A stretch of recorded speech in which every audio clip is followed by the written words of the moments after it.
अपना mic mute करो खुशी अपना माइक म्यूट कीजिए।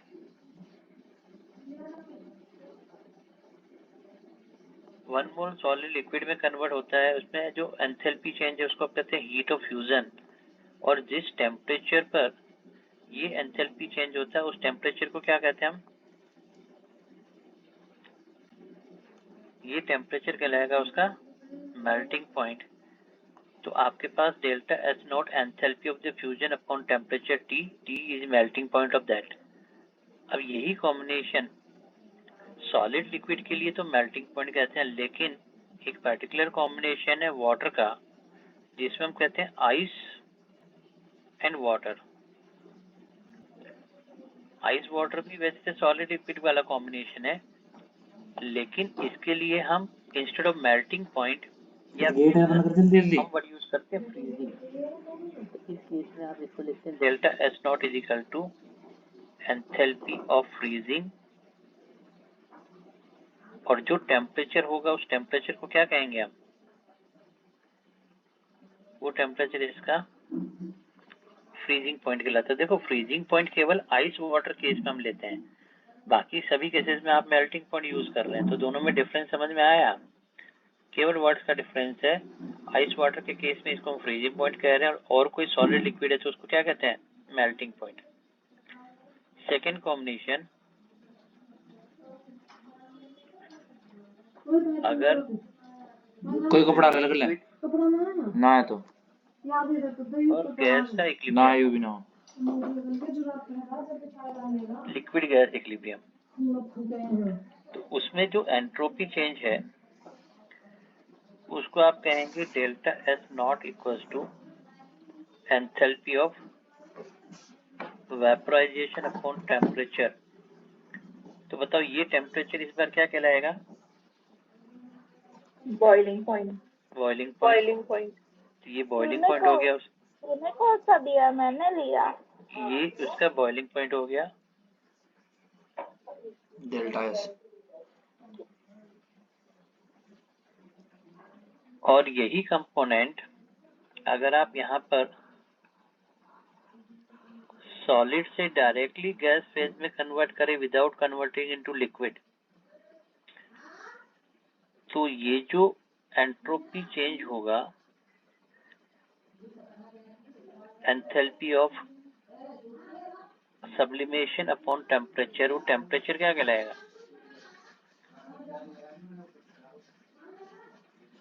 Sublimation temperature. तो लिक्विड गैस के लिए तो बॉइलिंग पॉइंट हो गया, तो सॉलिड डायरेक्टली गैस हो गया तो सब्लिमेशन टेम्परेचर हो गया, आइस वाटर है तो फ्रीजिंग पॉइंट। तो देखो अलग अलग तरीके से हमने नाम अलग अलग रख लिए, कंडीशन वही चल रहा है। कौन सा? Q reversible over T. यहाँ तक का पॉइंट आपने नोट किया सबने? Yes sir. अच्छा, अब एक केस हम लेते हैं, मान लो यहाँ पर सिलेंडर पिस्टन वाला सिस्टम लेते हैं जिसमें अभी कोई गैस है यहाँ पर लो प्रेशर पर है और अब ये गैस हाई प्रेशर पर होगी।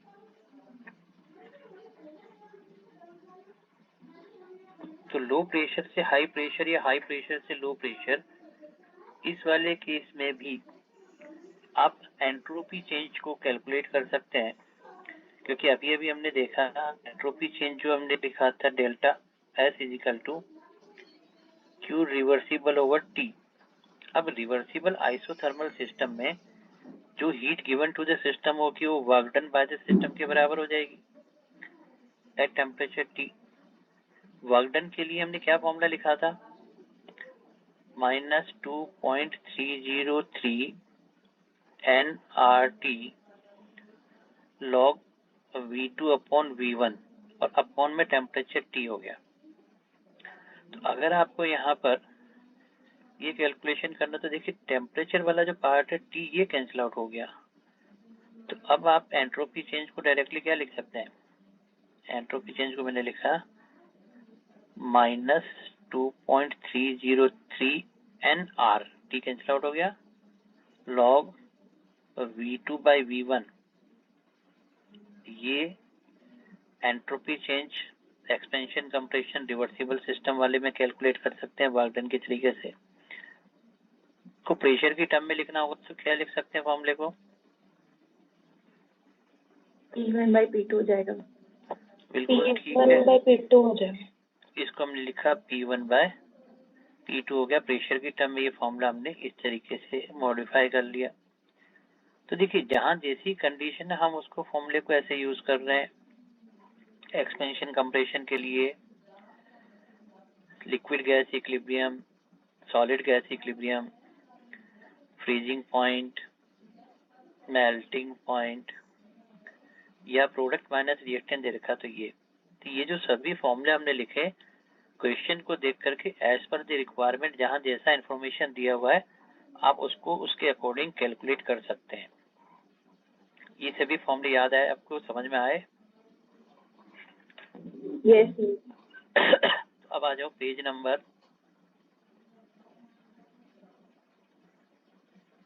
161, क्वेश्चन नंबर 31। पेज 161 क्वेश्चन 31 और देखिए क्या बनता है answer.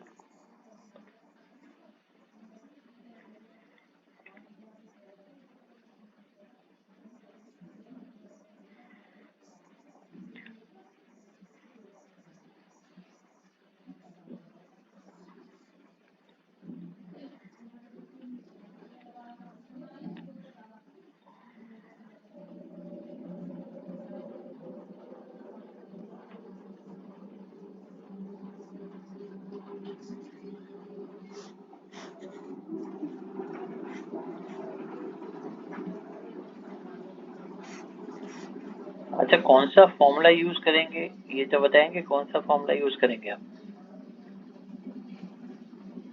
Entropy product minus entropy reactant. बिल्कुल ठीक है, तो ये हम प्रोडक्ट माइनस रिएक्टेंट वाला फॉर्मूला हमें यूज करना है। तो अब जरा देखिए क्या पूछा गया है। हमें पूछा गया है the value of delta S not of formation of ammonia. देखो वैसे तो अमोनिया की फॉर्मेशन के लिए हम लोग ऐसे फॉर्मूले लिखते हैं कि nitrogen plus thrice of hydrogen gives 2 moles of ammonia, ठीक है। लेकिन जब हीट ऑफ फॉर्मेशन या एंथैल्पी ऑफ फॉर्मेशन की बात आती है तो हम लोग तो 1 मोल की बात करते हैं। तो मुझे जो पूछा गया ना, और ऑप्शन में देखो इसमें भी लिखा है जूल पर केल्विन पर मोल, 1 मोल के लिए कितना। तो या तो आप लिखो nitrogen 3/2 of hydrogen 1 mole of ammonia. अब इसमें आप product minus reaction summation of product minus summation of entropy of the reactant, product minus reactant करके आप इस फॉर्मूले से एंट्रोपी चेंज पता करो। दूसरा ऑप्शन है कि अगर ऊपर वाला कॉम्बिनेशन लेते हो तो जो वैल्यू आएगी वो ट्वाइस 2 मोल्स के लिए आएगी, तो डिवाइडेड बाय 2 कर देना तो 1 मोल के लिए मिल जाएगी। जो आपको कंफर्टेबल लगता है उसके हिसाब से, लेकिन आंसर मुझे 1 मोल के लिए चाहिए, तो आपको 1 मोल के लिए हमें चाहिए। जरा बताओ कैलकुलेट करके कि क्या आंसर आ रहा है।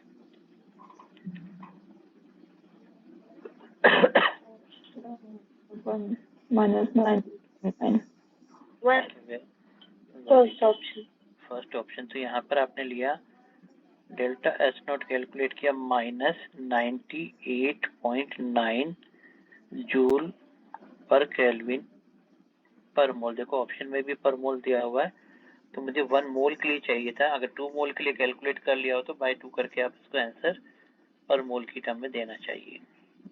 ये पॉइंट से ध्यान रहेगा आपको। अब इससे जस्ट नीचे क्वेश्चन नंबर 32 है, जरा देखिए 32 क्वेश्चन को कैसे करेंगे।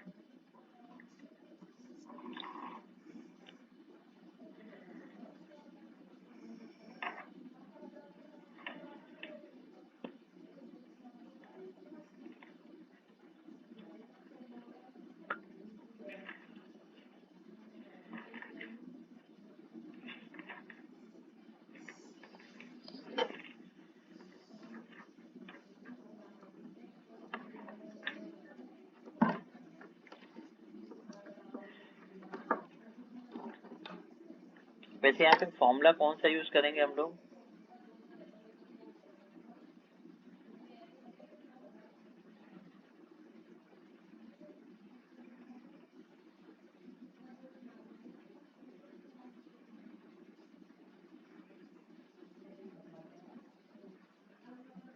डेल्टा एच फ्यूजन बाय में मेल्टिंग पॉइंट वाला।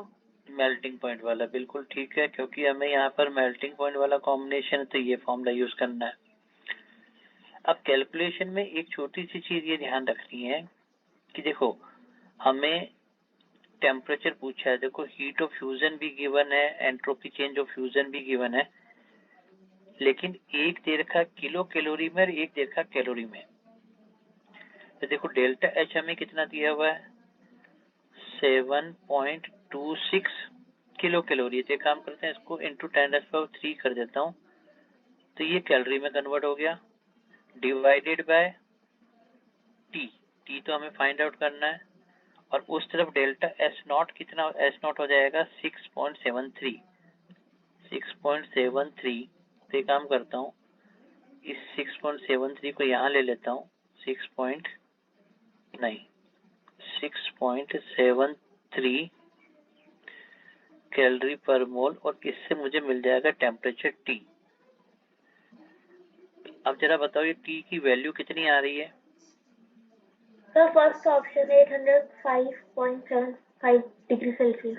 बिल्कुल ठीक है, क्योंकि आंसर यहाँ से जो आंसर आएगा ना वो टी मिलेगा मुझे केल्विन में, तो जो मिलेगा उसमें से 273.15 कम करेंगे तो अब आंसर मुझे डिग्री सेंटीग्रेड में मिल जाएगा। वो आंसर ऑप्शन नंबर 1 आ रहा है। तो यहाँ पर एक तो टेम्परेचर का कन्वर्जन वाला पार्ट था, और एक हमें कैलोरी और किलो कैलोरी में ध्यान देना था कि एक जगह कैलोरी गिवन है, एक जगह किलो कैलोरी गिवन है। तो ये आंसर हो गया 805.75 डिग्री सेंटीग्रेड। ये पॉइंट समझ में आया आप लोगों को? अच्छा, एक बहुत कॉमन सा क्वेश्चन है और अच्छा भी है, पेज नंबर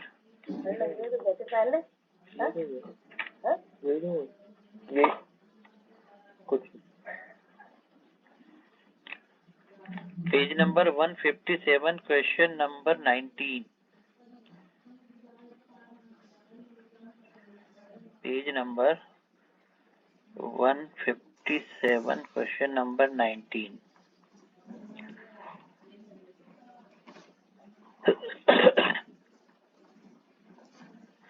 इंक्रीज। देखो अगर हमें इस चीज के बारे में पता है तब तो हम आंसर सही दे देते हैं। एक्चुअली ये है एग, अनबॉइल्ड है, आप इसको बॉईल कर रहे हैं, हीट कर रहे हैं, ठीक है। जब हीट करते हैं तो ये एग बॉइल्ड कंडीशन में आ गया। नॉर्मली हम देखते हैं कि अनबॉइल्ड एग के अंदर जो कंटेंट है वो लिक्विड फेज में होते हैं,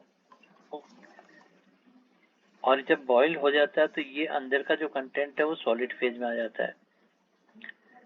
तो नॉर्मली हम सोचते हैं लिक्विड से सॉलिड जा रहा है, लिक्विड से सॉलिड में तो एंट्रोपी क्या होती है, डिक्रीज होती है, लेकिन इसका आंसर है एंट्रोपी इंक्रीज। हाँ, इसका आंसर इंक्रीज होना है। ऐसा क्यों? क्योंकि लिक्विड फॉर्म में जो यहाँ पर एग के अंदर जो कंटेंट है एक्चुअली वो प्रोटीन्स हैं, और हमने प्रोटीन्स में पढ़ा हुआ उनके जो स्ट्रक्चर्स होते हैं प्राइमरी, सेकेंडरी, टर्शियरी टाइप के ऐसे हेलिकल स्ट्रक्चर्स होते हैं। तो अभी जब अनबॉइल्ड है तब उसकी चेन लंबी इस टाइप से लगी हुई है।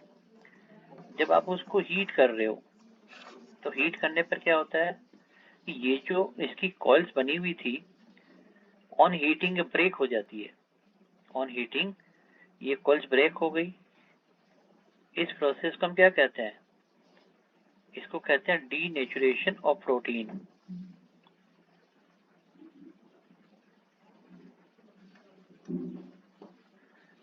तो इस डीनेचुरेशन प्रोसेस के अंदर नंबर ऑफ पार्ट्स फ्रेगमेंट्स पहले कम थे, अब बढ़ गए, टुकड़े ज्यादा हो गए।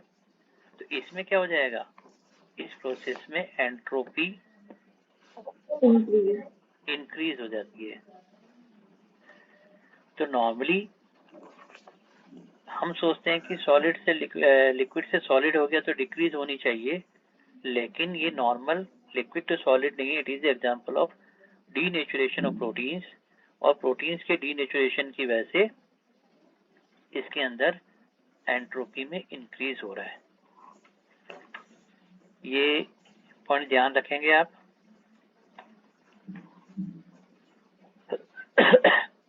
अब देखो,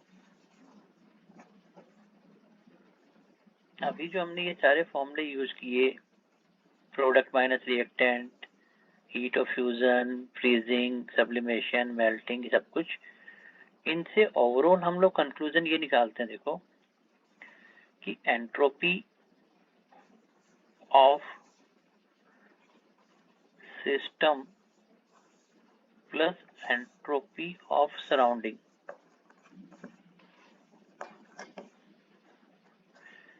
इन दोनों को मिलाकर के या तो हम कहते हैं डेल्टा एस टोटल, या तो टोटल कह देते हैं, या इस टोटल को हम कह सकते हैं entropy of the universe. System और सराउंडिंग मिलकर के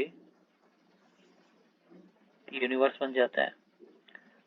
अब अगर रिएक्शन में entropy of the universe greater than 0 है, मतलब इंक्रीज हो रही है, तब तो हम कहते हैं कि ये रिएक्शन फॉरवर्ड जाएगा, मतलब ये कि ये फेवरेबल है, स्पॉन्टेनियस होने के लिए फेवर करता है। अगर सिस्टम प्लस सराउंडिंग मिलके जो total entropy of the universe जिसको हम कह रहे हैं वो लेस देन 0 हो गया, इसका मतलब अब डिक्रीज कर रही है। तो डिक्रीज करने वाले को कहते हैं कि स्पॉन्टेनियस को अनफेवर करता है, तो नॉन स्पॉन्टेनियस के लिए फेवर करता है। इसका मतलब ये रिएक्शन फॉरवर्ड के लिए भेज रहा है, ये बैकवर्ड के लिए भेज रहा है, क्योंकि फॉरवर्ड वाला नॉन स्पॉन्टेनियस हो गया। अब यहां पर अगर ये जो डेल्टा एस टोटल आ रहा है ये इक्वल्स टू 0 हो तो क्या कहेंगे? इक्विलिब्रियम। कहते हैं कि ये एट इक्विलिब्रियम कंडीशन है, रिवर्सिबल प्रोसेस। रिवर्सिबल प्रोसेस है, एट इक्विलिब्रियम वाली कंडीशन है। तो इक्विलिब्रियम पर डेल्टा एस जो होता है वो होता है 0, मतलब एंट्रोपी का चेंज 0 होता है, ठीक है। चेंज इन एंट्रोपी 0 होती है, लेकिन इक्विलिब्रियम पर एंट्रोपी जो होती है वो क्या होती है? मैक्सिमम। कांस्टेंट। मैं दो चीज बोल रहा हूँ। हमने थर्ड लॉ ऑफ थर्मोडायनेमिक्स के बारे में सुना होगा कि 0 केल्विन टेम्परेचर पर उसकी एंट्रोपी 0 होती है। तो एट इक्विलिब्रियम, देखो मैं लिख रहा हूँ इसको, at equilibrium entropy of system is maximum. Entropy तो मैक्सिमम होती है, बट एंट्रोपी चेंज मतलब डेल्टा एस जो होता है वो इक्वल्स टू 0 होता है। एंट्रोपी चेंज जो है वो 0 होती है, लेकिन केवल एंट्रोपी की बात करेंगे तो वो क्या होती है? मैक्सिमम होती है। तो कभी कभी इस पॉइंट को क्वेश्चंस के अंदर वो इंक्लूड कर लेते हैं कि इक्विलिब्रियम पर एंट्रोपी क्या होती है, तो हम कहते हैं कि मैक्सिमम होती है। और एंट्रोपी चेंज क्या होता है तो कहते हैं 0, क्योंकि जितनी प्रोडक्ट की उतनी रिएक्टेंट की है, तो एंट्रोपी चेंज क्या हो गया? 0 हो गया। ये पॉइंट याद रहेगा आपको? यस। तो अब देखो, अभी हमने दो कंपोनेंट देखे, एक एंथैल्पी के, बिल्कुल देख लो, सर एक बार ऊपर स्क्रॉल कर। एक सेकेंड पूरा दिखा देते हैं, ये लीजिए।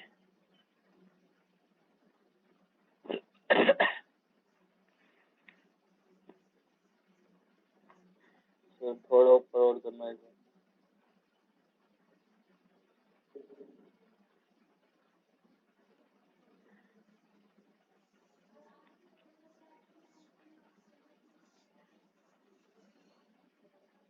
सर थोड़ा और कर दो सर। ये लीजिए, और ऊपर। No sir. Okay, no sir, last में। और ऊपर। नहीं सर, लास्ट लाइन। अच्छा,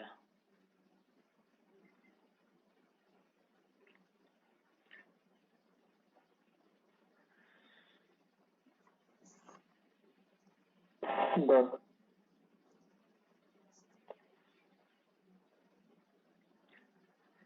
अब देखिए, अभी तक हमने जो 2 पॉइंट डिस्कस किए कि भाई ये फेवर करता अनफेवर करता है कि एंथैल्पी चेंज था डेल्टा एच और एक एंट्रोपी चेंज था डेल्टा एस। लेकिन फाइनली ये डिसाइड करने के लिए कि रिएक्शन स्पॉन्टेनियस होगा या नहीं, वो किसके बेसिस पे डिसाइड होता है? तो उसको हम कहते हैं, वेरी गुड, इसको हम कहते हैं गिव्स फ्री एनर्जी। अगर किसी प्रोसेस में फ्री एनर्जी डिक्रीज हो रही हो, ये फ्री एनर्जी में डिक्रीज होता है, डेल्टा जी नेगेटिव होता है, तो हम कहते हैं कि रिएक्शन स्पॉन्टेनियस है। स्पॉन्टेनियस। हाँ, तो ये जो फ्री एनर्जी, उसको हम कहते हैं कि किसी सिस्टम के अंदर amount of energy available during the process, जो कि प्रोडक्ट में कन्वर्ट होने के लिए, इसको हम यूजफुल वर्क भी कहते हैं। फ्री एनर्जी चेंज को यूजफुल वर्क भी कहते हैं कि जो उसको रिएक्टेंट को प्रोडक्ट में कन्वर्ट करने में हेल्प करता है। Self intrinsic electrostatic potential energy of the system. अगर किसी भी सिस्टम की पोटेंशियल एनर्जी कम है तो उसकी स्टेबिलिटी क्या होती है? ज्यादा होती है। तो हर रिएक्टेंट चाहेगा कि वो अपनी स्टेबिलिटी को बढ़ाए। तो स्टेबिलिटी के लिए हम कहते हैं कि फ्री एनर्जी को डिक्रीज करने से उसकी स्टेबिलिटी बढ़ रही है, इसीलिए हर रिएक्टेंट चाहेगा कि अपनी फ्री एनर्जी में वो डिक्रीज कर दे। तो यहाँ पर फ्री एनर्जी डेल्टा, नहीं पहले जी लिखते हैं, ये होता है H minus T S, H minus T S, क्योंकि दो जो कंपोनेंट थे, एक एंथैल्पी था एक एंट्रोपी था, इन दोनों में ये रिलेशन होता है। अब हमें पता है कि H जो होता है वो क्या लिख सकते हैं? H को लिख सकते हैं U प्लस PV। H को हमने PV लिखा, internal energy plus pressure volume energy. तो आप यहाँ पर G को लिख सकते हैं, H की जगह क्या लिख दिया? U plus PV minus TS। ठीक है। अब क्योंकि ये स्टेट फंक्शन है, आप इसको कैसे लिख सकते हैं? Delta G equals to delta U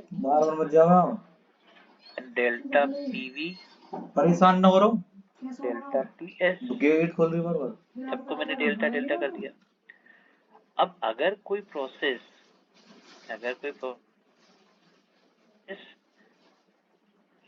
constant temperature isothermal है, तो हमने टेम्परेचर कांस्टेंट रखा और ओपन कंडीशन में कर रहे हैं, तो कांस्टेंट प्रेशर आइसोबैरिक कंडीशन है। तो नॉर्मल जब हम कोई केमिकल रिएक्शन करते हैं तो ओपन कंडीशन के अंदर, खुले के अंदर 1 एटमॉस्फेरिक प्रेशर में हो रही है, कांस्टेंट टेम्परेचर आइसोथर्मल। तो उस कंडीशन में ये जो डेल्टा पीवी लिखा था, उसको क्या लिख सकते हैं? P delta we. और जो डेल्टा टी एस लिखा था उसको क्या लिख सकते हैं? T delta S. T delta S. तो अब मैंने इसको ऐसे लिख दिया, ये हो गया delta G equals to delta U plus delta P delta V minus T delta S. ये जो कंपोनेंट है delta U plus P delta V, इसको हमने क्या लिख दिया? Delta H. तो मेरे पास जो फॉर्मूला बन जाता है वो हो जाता है delta G equal to delta H minus delta T S minus. ये वो फाइनल फॉर्मूला है जिसके बेसिस पर हम लोग ये डिसाइड करते हैं कि रिएक्शन स्पॉन्टेनियस होगा या नहीं। डेल्टा जी नेगेटिव आ रहा है ओवरऑल, तो रिएक्शन स्पॉन्टेनियस। पॉजिटिव आ रहा है तो नॉन स्पॉन्टेनियस। और डेल्टा जी सिस्टम किस पर है? इक्विलिब्रियम पर। एक काम करता हूँ, मैं जो पहले लिखे थे उसकी समरी एक बार फिर से यहाँ लिख लेता हूँ, समराइज कर लेता हूँ कि सबका क्या मीनिंग था। तो एक मिनट, यहाँ पर एक काम करते हैं। डेल्टा एच के लिए हमने कहा था डेल्टा एच नेगेटिव है, रिएक्शन एक्सोथर्मिक है, तो ये स्पॉन्टेनियस होने को फेवर करता है, रिएक्शन फॉरवर्ड डायरेक्शन में जाती है। ठीक है। फिर लिखा था डेल्टा एच पॉजिटिव है, रिएक्शन एंडोथर्मिक है, तो ये अनफेवर करता है, मतलब नॉन स्पॉन्टेनियस को फेवर करता है। ये तो था डेल्टा, इसकी समरी आ गई। ठीक है। डेल्टा एस की समरी भी यहीं पे साइड में लिख लेते हैं। हमने डेल्टा एस के लिखा था कि डेल्टा एस अगर इंक्रीज हो रहा है, मतलब डेल्टा एस पॉजिटिव है, तो ये फेवर करता है स्पॉन्टेनियस होने को, फेवर कर रहा है। और अगर डेल्टा एस डिक्रीज हो रहा है या नेगेटिव है, तो ये अनफेवर कर रहा है, तो नॉन स्पॉन्टेनियस के लिए फेवर कर रहा है। ये समरी इसकी हमने इन दोनों की लिख ली, दोनों की इंडिविजुअल कंपोनेंट। लेकिन ओवरऑल जब इन दोनों की वैल्यू हम यहाँ पे रखेंगे, उससे मुझे मिलेगा डेल्टा जी। अब रिजल्टेंट कैसे मिलेगा? अगर रिएक्शन का डेल्टा जी नेगेटिव आ रहा है तो कंफर्म हो गया कि वो रिएक्शन क्या है, स्पॉन्टेनियस है। और रिएक्शन अगर स्पॉन्टेनियस है तो वो किस डायरेक्शन में मूव करेगा? Forward direction. फॉरवर्ड रिएक्शन की तो बात कर रहे हैं कि फॉरवर्ड रिएक्शन स्पॉन्टेनियस है। अब अगर रिएक्शन का डेल्टा जी पॉजिटिव आ रहा है, इसका मतलब कौन सी वाली रिएक्शन नॉन स्पॉन्टेनियस है? फॉरवर्ड वाली फॉरवर्ड रिएक्शन। अब फॉरवर्ड वाली रिएक्शन अगर नॉन स्पॉन्टेनियस हो गई तो उस डायरेक्शन में उसकी जो बैकवर्ड डायरेक्शन है वो स्पॉन्टेनियस हो जाएगी, तो वो बैकवर्ड जाएगा क्योंकि फॉरवर्ड नॉन स्पॉन्टेनियस है। और हम कहते हैं कि डेल्टा जी की वैल्यू अगर 0 आ गई तो अब ये सिस्टम क्या हो गया? एट इक्विलिब्रियम वाली कंडीशन में है, तो ये रिएक्शन इक्विलिब्रियम कंडीशन में, इस तरीके से हमने कह दिया। ये जो अभी आपने लिखा है ये एक फाइनल कंक्लूजन है। इससे पहले जो हम बात कर रहे थे वो केवल फेवर अनफेवर कर रहा था, ये फेवर करता अनफेवर करता, फाइनली रिएक्शन स्पॉन्टेनियस है या नहीं वो इस बेसिस पे आपने डिसाइड कर लिया। इसका मतलब पॉजिटिव नेगेटिव साइन के बेसिस पर डेल्टा एच और डेल्टा एस के हमारे पास 4 कॉम्बिनेशन बन जाएंगे। दोनों फेवर कर रहे हैं, दोनों फैक्टर अनफेवर कर रहे हैं, एक फेवर कर रहा है, एक अनफेवर कर रहा है, एक अनफेवर कर रहा है, एक फेवर कर रहा है। इस तरीके से इसके पॉजिटिव नेगेटिव साइन के बेस पर हमारे पास 4 कॉम्बिनेशन बन जाते हैं। एक एक करके उन चारों कॉम्बिनेशन को हम लोग यहाँ पर डिस्कस करते हैं। यहाँ तक का पॉइंट नोट किया आपने?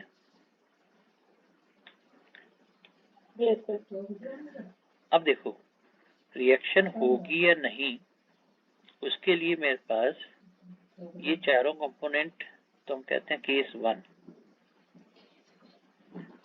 मैंने यहाँ पे लिख दिया फॉर्मूला, तो लिखा delta G equals to delta H minus T delta S. ठीक है, ये फॉर्मूला यहाँ लिखा। अब हम कहते हैं कि केस 1 दोनों फैक्टर है, दोनों ही फेवर कर रहे हैं। दो फैक्टर है, दोनों ही फेवर कर रहे हैं। फेवर करेंगे तो ओवरऑल रिएक्शन भी क्या हो जाएगा? फेवरेबल हो जाएगा।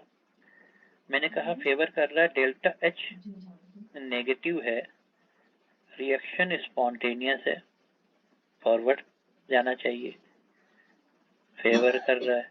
और मैं इसको स्पॉन्टेनियस लिखता हूँ केवल लिखता हूँ डेल्टा एच नेगेटिव है, एक्सोथर्मिक है, और डेल्टा एस पॉजिटिव है, एंट्रोपी इंक्रीज हो रही है।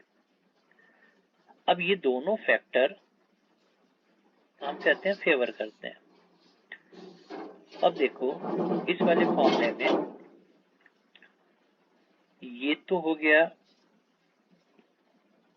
डेल्टा एच, तो डेल्टा एच यहाँ पर क्या है, नेगेटिव, डेल्टा एच वाला टर्म नेगेटिव आ गया, डेल्टा एस पॉजिटिव है, तो ये जो ओवरऑल टर्म हमारी बन रही है कौन सी वाली, ये माइनस टी डेल्टा एस। अब इसमें से ये डेल्टा एस पॉजिटिव है, तो ये ओवरऑल टर्म क्या पूरी क्या टर्म हो जाएगी, नेगेटिव नेगेटिव आगे नेगेटिव। अरे पहले आगे डेल्टा एस पॉजिटिव के आगे नेगेटिव लिखा है, तो ओवरऑल टर्म क्या हो गई, ये भी नेगेटिव हो गई। अब डेल्टा एच भी नेगेटिव है, माइनस टी डेल्टा भी नेगेटिव है, तो रिएक्शन का डेल्टा जी भी क्या हो जाएगा, नेगेटिव नेगेटिव हो गया। इसका मतलब रिएक्शन का डेल्टा जी जब नेगेटिव होगा तब कहेंगे क्या, रिएक्शन स्पॉन्टेनियस ऑलवेज स्पॉन्टेनियस। अब मैं स्पॉन्टेनियस की जगह ऑलवेज स्पॉन्टेनियस वर्ड यूज कर रहा हूँ।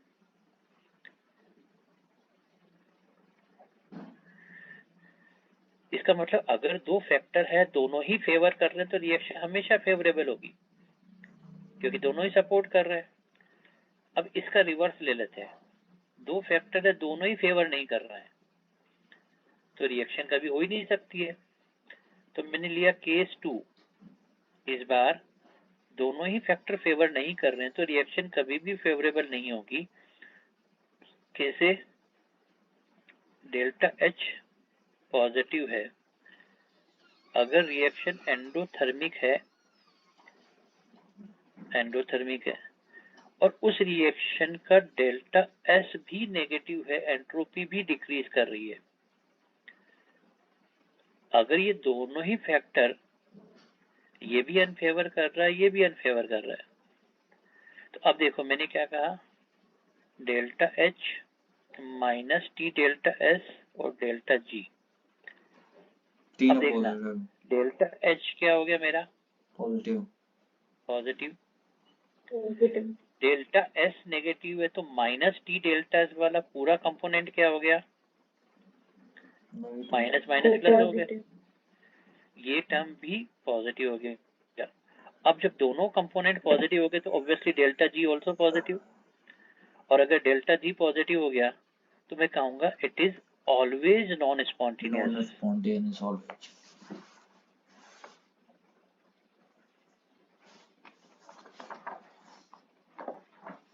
इसका मतलब ऐसी रिएक्शन कभी हो ही नहीं सकती जिसके अंदर दोनों चीजें फेवर नहीं कर रही है, मतलब रिएक्शन एंडोथर्मिक भी हो और एंट्रोपी में डिक्रीज भी हो रहा हो, तो वो हमेशा ही नॉन स्पॉन्टेनियस रहेगी। अब देखो इन दोनों केसेस में आंसर क्या होगा ये पता करना बहुत ज्यादा टफ नहीं है, क्योंकि हमें पता है दोनों फेवर कर रहे हैं तो फेवरेबल हो गया, दोनों फेवर नहीं कर रहे तो अनफेवरेबल हो गया। डिसीजन लेने में तब हमें दिक्कत होगी जब एक फैक्टर फेवर कर रहा है, एक अनफेवर कर रहा है, एक फेवर कर रहा है, एक अनफेवर कर रहा है। अब कैसे डिसाइड करेंगे, तो हम कहेंगे अगर फेवर करने वाला फैक्टर ज्यादा है, बड़ा है, अमाउंट ज्यादा है, उसका मैग्नीट्यूड बड़ा है, फेवरेबल ज्यादा है तो फेवरेबल हो जाएगा। अगर अनफेवर वाला मैग्नीट्यूड बड़ा हो गया तो अनफेवरेबल हो जाएगा, और दोनों ही मैग्नीट्यूड इक्वल हो गए तो डेल्टा जी 0 हो जाएगा और रिएक्शन इक्विलिब्रियम पे हो जाएगी। तो अब एक काम करते हैं, इन दोनों केसेस के बाद केस 3 हम देखते हैं जिसमें एक फैक्टर फेवर कर रहा है, एक अनफेवर कर रहा है। तो मैंने लिया केस 3। अब देखिए केस 3 में डेल्टा एच नेगेटिव है, ये फेवर कर रहा है, एक्सोथर्मिक है, लेकिन जो डेल्टा एस नेगेटिव है, एंट्रोपी डिक्रीज कर रही है, वो फेवर नहीं कर रहा है। इसका मतलब एक फैक्टर हमें डेल्टा एच वाला फैक्टर फेवर कर रहा है, लेकिन डेल्टा एस वाला फैक्टर फेवर नहीं कर रहा है। अब जो फेवर कर रहा है डेल्टा एच वो बड़ा है टी डेल्टा एच से। डेल्टा एच और टी डेल्टा एच दोनों जो फेवर अनफेवर थे दोनों बराबर हो गए, और डेल्टा एच जो फेवर कर रहा था वो कम हो गया, जो अनफेवर कर रहा था वो ज्यादा हो गया। ये तीन कंडीशन बन गई। तो अब देखो, अगर फेवर करने वाला ज्यादा है, पहला वाला केस टी डेल्टा एच है, तो डेल्टा जी क्या हो जाएगा? नेगेटिव। रिएक्शन किधर जाएगा? नहीं, अभी टेम्परेचर का रोल तो मैं पढ़ाया नहीं, अभी कैसे आ जाएगा? तो अभी हम कहते हैं कि ये रिएक्शन स्पॉन्टेनियस होगी कब? जब डेल्टा एच जो फेवर कर रहा है वो ज्यादा है। अब अगर डेल्टा एच जो फेवर कर रहा है वो कम हो गया, थर्ड वाला केस है, और जो अनफेवर वाला ज्यादा हो गया, तो डेल्टा जी क्या हो जाएगा? पॉजिटिव। रिएक्शन बैकवर्ड जा रही है, या फिर कहेंगे फॉरवर्ड वाली रिएक्शन क्या हो गई? नॉन स्पॉन्टेनियस हो गई। और अगर दोनों फैक्टर इक्वल हो गए तो हम कहते हैं इस समय पर डेल्टा जी क्या है? जीरो। और ये रिएक्शन किस में है? At equilibrium.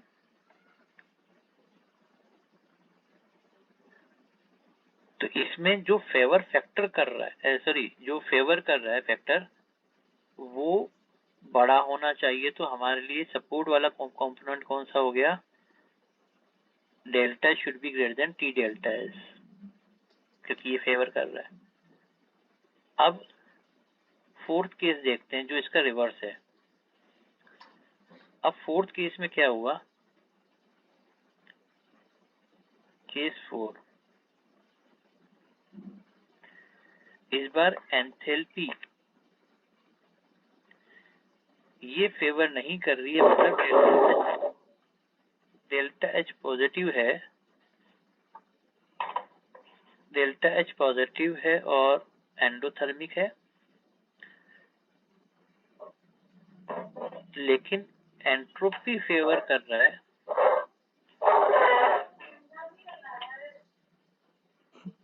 एंट्रोपी जो है वो फेवर कर रही है, एंट्रोपी नेगेटिव है, एंट्रोपी इंक्रीज हो रही है। तो इस बार डेल्टा एस वाला पार्ट फेवरेबल है। तो हम कहते हैं जो फेवर नहीं कर रहा है उससे ज्यादा फेवर करने वाला पार्ट है, तब तो डेल्टा जी नेगेटिव होगा और रिएक्शन स्पॉन्टेनियस होगा। स्पॉन्टेनियस होगा मतलब रिएक्शन फॉरवर्ड जा रहा है। फेवर अनफेवर वाले दोनों ही कंपोनेंट इक्वल हो गए, तो हमने कहा भी डेल्टा जी उस समय पर क्या हो गया? जीरो, और रिएक्शन इक्विलिब्रियम वाली कंडीशन में आ गई।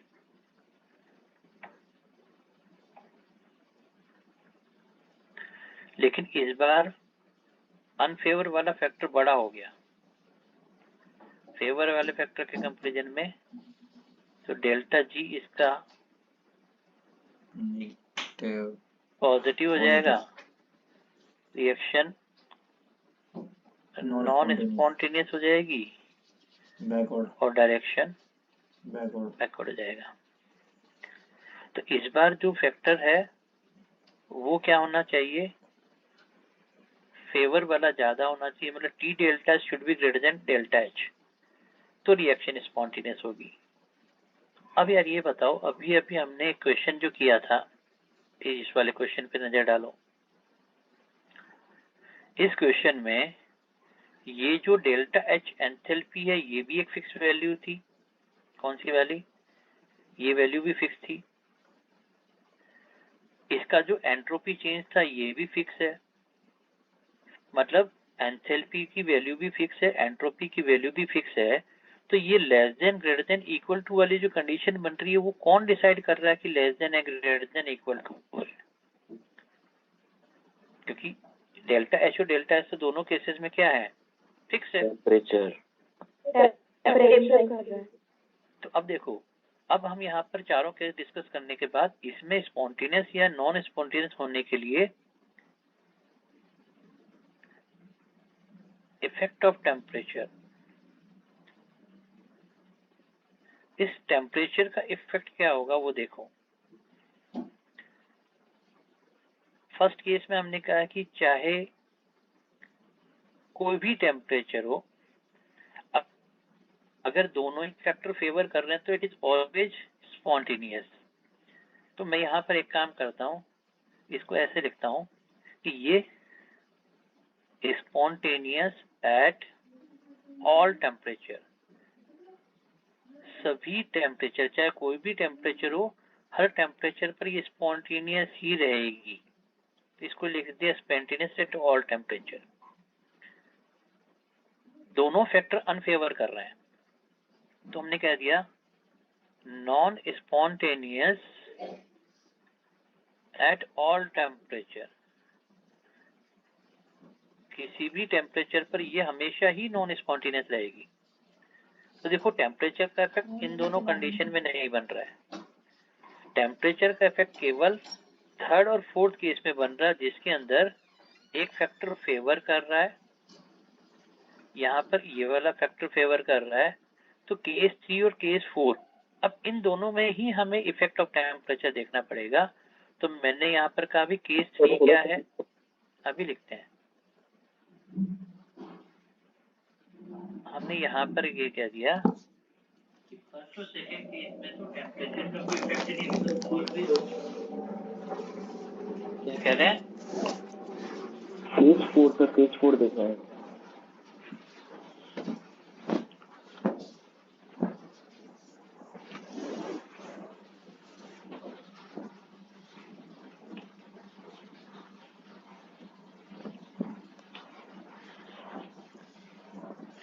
तो ये जो इफेक्ट आ रहा है टेम्परेचर पर, इसको थोड़ा हम ऐसे समझते हैं। केस 3 में हमने क्या है, डेल्टा एच नेगेटिव है, रिएक्शन एक्सोथर्मिक है। अगर कहीं टेम्परेचर बढ़ रहा है, अच्छा कहीं एक्सोथर्मिक है, और अब हम यहाँ पर टेम्परेचर को इंक्रीज करें और टेम्परेचर को डिक्रीज करें। एक्सोथर्मिक रिएक्शन में टेम्परेचर को इंक्रीज करें, टेम्परेचर को डिक्रीज करें। फेवरेबल अनफेवरेबल समझना। एग्जाम्पल लेता हूँ, कहीं पर लड़ाई हो रही है, 2-3 लोग लड़ रहे हैं जबरदस्त तरीके से, गर्मा गर्मी का माहौल चल रहा है, और वहां पर जाकर के और भड़का दो उनको, टेम्परेचर बढ़ा दो, तो बताओ फेवरेबल होगा कि अनफेवरेबल? अनफेवरेबल। लड़ाई झगड़ा हो रहा है, उसमें जाके भड़का दो, अच्छी बात नहीं होती है। तो देखो एक्सोथर्मिक है, टेम्परेचर बढ़ा दिया, तो ये रिएक्शन हो जाएगी अनफेवरेबल। इसका मतलब रिएक्शन किस तरफ जाएगी? बैकवर्ड डायरेक्शन में, और बैकवर्ड। और अगर लड़ाई झगड़ा हो रहा है, वहां पर टेम्परेचर डाउन करो, मतलब उसको समझाओ जाओ कि यार ध्यान मत दिया कर, ये तो आदत है, बोलता रहता है कुछ ना कुछ, तो उस कंडीशन में रिएक्शन किस तरफ जाएगी? फॉरवर्ड। तो हम कहते हैं टेम्परेचर लो है तो फेवर कर रहा है, टेम्परेचर हाई है तो अनफेवर कर रहा है। ठीक है, टेम्परेचर कम करना फेवरेबल है। अब इस चीज को केस 3 में यहां देखना, टेम्परेचर कम था, हीट कम था, तो देखो रिएक्शन स्पॉन्टेनियस है लो टेम्परेचर पर। ठीक है, अब टेम्परेचर बढ़ा, टेम्परेचर की वैल्यू बढ़ी तो ये इक्विलिब्रियम में आ गया, और टेम्परेचर और बढ़ गया तो ये क्या हो गया? Non spontaneous. मतलब टेम्परेचर बढ़ाने पर नॉन स्पॉन्टेनियस हो रहा है। तो ये रिएक्शन हाई टेम्परेचर पर नॉन स्पॉन्टेनियस होती है, जबकि लो टेम्परेचर पर स्पॉन्टेनियस होती है। तो टेम्परेचर बढ़ाना यहाँ पर फेवर नहीं कर रहा है। ये पॉइंट समझ में आया? टेम्परेचर बढ़ाना यहाँ पर फेवर नहीं कर रहा है, लो टेम्परेचर पर स्पॉन्टेनियसली टेम्परेचर बढ़ा दिया तो नॉन स्पॉन्टेनियस हो गई। अब यहाँ देखो केस 4, फोर्थ केस में क्या है? एंडोथर्मिक है, हीट चाहिए, एनर्जी चाहिए, और आप टेम्परेचर बढ़ा रहे हो। ठीक है, टेम्परेचर बढ़ा रहे हो। एंडोथर्मिक में टेम्परेचर बढ़ाओगे, उसको हीट चाहिए, आप दे रहे हो, तो सपोर्ट करेगा या नहीं करेगा? फेवर करेगा। अब देखो इसके लिए मैं एक एग्जांपल देता हूँ। जब हम कहते हैं नीट का एग्जाम हो, उससे एक दिन पहले बच्चे काफी टेंशन में रहते हैं, प्रेशर में रहते हैं, ठीक है। अब एक दिन पहले उनसे बातचीत करके थोड़ा सा उनको मोटिवेट कर दो, थोड़ा सा उनको समझा दो, बेटा घबराना मत, बहुत सिंपल आते हैं, ये आते हैं वो आते हैं, और मोटिवेट कर दो, टेम्परेचर बढ़ाओ उनका, तो फेवरेबल अच्छी बात होगी कि नहीं होगी? हाँ भाई, डर लग रहा है, परेशान हो रहे हैं, थोड़ा सा उनको सपोर्ट कर दो, मोटिवेट कर दो, तो फेवरेबल है। लेकिन उससे एक दिन पहले फोन करके बात करो भी कैसा चल रहा है, अरे यार बहुत टफ आ रहा, परेशान क्यों हो रहा है तू, मत कर, कुछ भी नहीं होने वाला तेरा, तो क्या कर लेगा करके, इतने टाइम से कुछ किया, उस टाइम से कुछ भी ऐसी उठपटांग ऐसी बातें बोल दो जो फेवर नहीं करती, तो उस कंडीशन में क्या होगा, उसको डीमोटिवेट कर दो, तो कंडीशन में अनफेवरेबल हो जाएगा। हो सकता है वो फोन पे मेरे को पीटना शुरू कर दे, फोन पे तो नहीं होगा उनका, सर कोई बात नहीं, आप बताओ एड्रेस कहाँ रहते हो, मैं आता हूँ भाई, फिर बाद में पता नहीं क्या होगा। तो इसका मतलब टेम्परेचर कम करना अनफेवरेबल है, टेम्परेचर बढ़ाना फेवरेबल है। अब यही चीज मैं यहाँ देख रहा हूँ केस तो ऊपर करना, अभी ऊपर करते बेटा, सब दिखा देते, मैं लिख लेता हूँ एक बार। अब देखो यहाँ पर टेम्परेचर बढ़ाना फेवरेबल है, तो देखो पहले टेम्परेचर कम था, लो टेम्परेचर पर ये नॉन स्पॉन्टेनियस थी, टेम्परेचर बढ़ाया, इक्विलिब्रियम आ गया, टेम्परेचर और बढ़ाया, तो अब ये क्या हो गया, स्पॉन्टेनियस। तो देखो हाई टेम्परेचर पर ये रिएक्शन स्पॉन्टेनियस हो गई, तो टेम्परेचर बढ़ाना यहाँ पर फेवरेबल हो रहा है, जबकि लो टेम्परेचर पर रिएक्शन कैसी थी, नॉन स्पॉन्टेनियस थी। तो एंडोथर्मिक में टेम्परेचर बढ़ाओ तो रिएक्शन स्पॉन्टेनियस हो जाती है, और एक्सोथर्मिक में टेम्परेचर कम करो तो रिएक्शन स्पॉन्टेनियस हो जाती है। ये दोनों चीजें एक बार यहाँ देख लो, उसके बाद मैं केस 3 केस 4 ऊपर भी दिखा देता हूँ।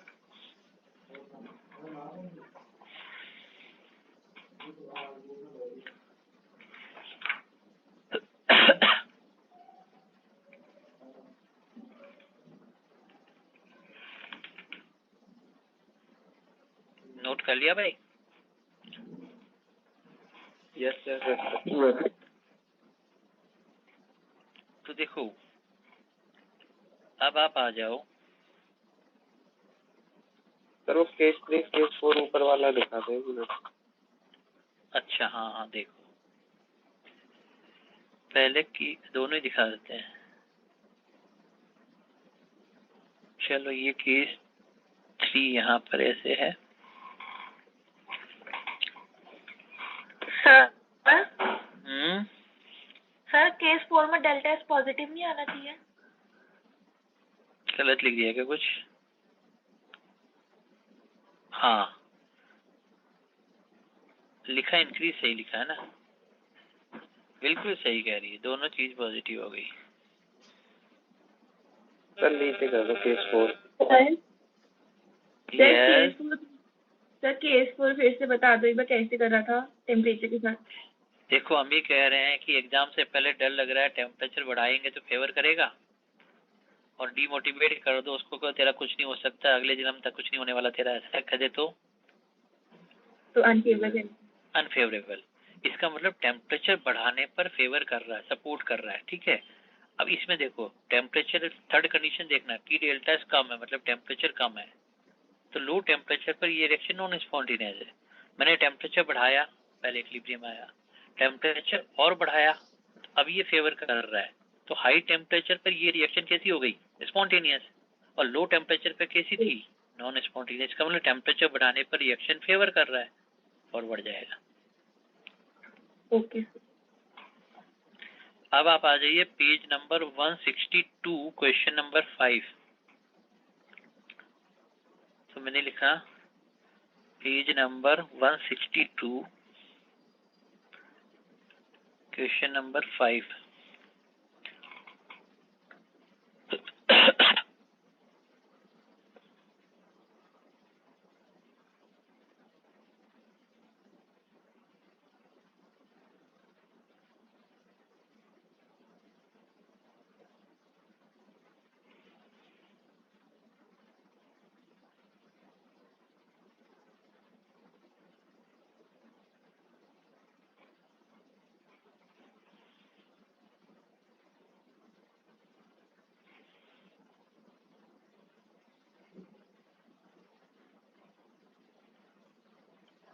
Sir second option.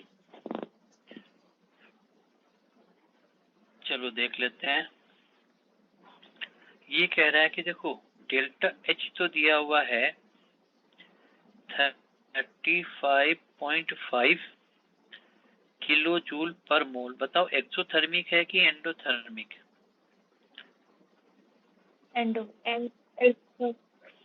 एंडोथर्मिक है। और डेल्टा एस दिया हुआ है 83.6 जूल पर केल्विन पर मोल। डेल्टा एस क्या है, पॉजिटिव कि नेगेटिव?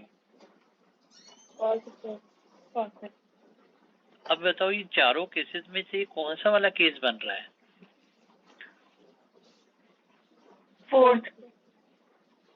फोर्थ। एंडोथर्मिक है और एंट्रोपी में इंक्रीज हो रहा है। पहले तो मैंने इक्विलिब्रियम निकाला, मम्मी पानी लाना एक गिलास। निकाला तो मैंने कहा delta H equals to T delta S. तो वो टेम्परेचर पता करो जिस पर ही इक्विलिब्रियम पर हो। तो ये हो जाएगा delta H over delta S. Delta H 35.5 into 10⁻³ कर दो क्योंकि वो किलो जूल था, डिवाइडेड बाय 83.6 कर दो तो ये जूल हो गया। अभी दोनों जूल हो गए। तो ये टेम्परेचर कितना आ रहा है अप्रोक्सीमेटली? 425। ठीक है। अब ये टेम्परेचर तो इक्विलिब्रियम पे आया ना जब दोनों को बराबर करके हमने लिखा। अब स्पॉन्टेनियस कब होगा? तो हमने कहा भी केस 4 ये कहता है स्पॉन्टेनियस तब होता है जब ये वाली वैल्यू जो है टी डेल्टा वो बड़ी हो। बड़ी होती है। बड़ी कब होती है? जब टेम्परेचर बढ़ाते हैं। इसका मतलब यहाँ पर अगर कंडीशन इस टेम्परेचर से ज्यादा ले लें, मतलब temperature should be greater than 425 kelvin, उस समय पर क्या हो जाएगा? रिएक्शन स्पॉन्टेनियस हो जाएगी। तो मुझे टेम्परेचर क्या चाहिए? इस 425 से ज्यादा चाहिए, तो उस कंडीशन में रिएक्शन स्पॉन्टेनियस हो जाएगी। ये पॉइंट समझ में आया आपको? Yes sir. ठीक है। अब एक एग्जांपल देखो, page number 166 question 40। Page number 166 question number 40। Mummy mummy mummy शाम को याद दिलाना, वहाँ आकाश में जाना, एक बार बुक लेना, सर बुला रहे।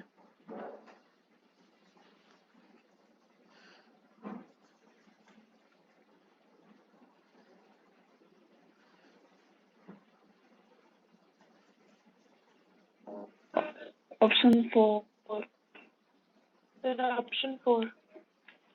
अच्छा, ऑप्शन 4 कैसे पहचाना? देखो हमें कह रहा है for a reaction in automobile.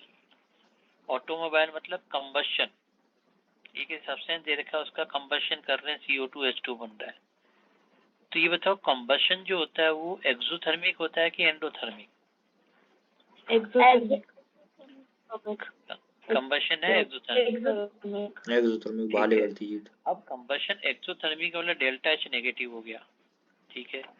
अब जरा प्रोडक्ट के मोल्स और रिएक्टेंट के मोल्स देखो। प्रोडक्ट के रिएक्टेंट के मोल्स देखो, उसमें से गैसेस प्रोडक्ट ज्यादा किसके हैं? प्रोडक्ट के मोल्स कितने होंगे गैसेस? 16 और 18। कितने होते हैं 16 18? 34। और रिएक्टेंट के मोल्स कितने हैं? 25 और 2 27। तो रिएक्शन में 25 से 34 की तरफ जा रही है, मतलब एंट्रोपी इंक्रीज हो रही है, नंबर ऑफ मोल्स गैसेस वाले बढ़ रहे हैं, तो एंट्रोपी पॉजिटिव हो गई। अब एक्सोथर्मिक भी है, एंट्रोपी पॉजिटिव, मतलब ये तो दोनों ही फेवरेबल वाली कंडीशन है। तो डेल्टा जी क्या होगा? फेवरेबल। तो नेगेटिव होगा। तो ये ऑप्शन नंबर कौन सा हो गया? 4 हो गया। कैसे समझ में आया? इसको समझ में आया आपको? Yes sir. Very good.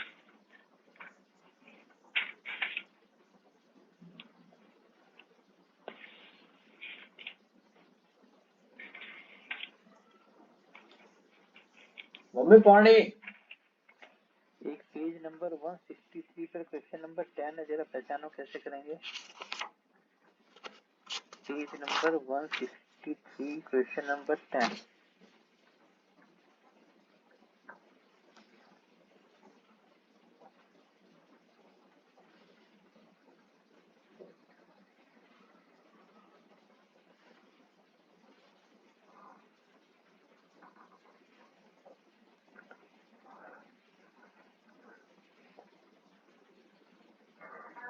Sir second option नहीं, third third third option sir, third option. Third option देखो कैसे हुआ, देखते हैं। Entropy change positive, enthalpy decreases sharply with increase in temperature. तो एंट्रोपी चेंज पॉजिटिव सबसे ज्यादा किस में है? फर्स्ट वाले में देखो हाफ मोल गैस से सॉलिड बन रहा है, तो एंट्रोपी क्या हो रही है? डिक्रीज हो रही है। सेकंड वाले में हाफ से हाफ बन रहा है, तो एंट्रोपी में चेंज क्या है? जीरो। थर्ड वाले में हाफ से 1 मोल बन रहा है, इंक्रीज हो रही है। और फोर्थ वाले में 1.5 से 1 बन रहा है, तो डिक्रीज हो रही है। तो मैक्सिमम किस में हो गया? Third option. थर्ड। अच्छा, एक जस्ट इससे ऊपर वाला क्वेश्चन भी बढ़िया दिख रहा है मुझे। क्वेश्चन नंबर 9 देखो, अभी जो आपने 10 देखा, पेज नंबर 163 पर ही क्वेश्चन नंबर 9 जस्ट इससे ऊपर वाला। कैलकुलेशन करनी पड़ेगी थोड़ी सी।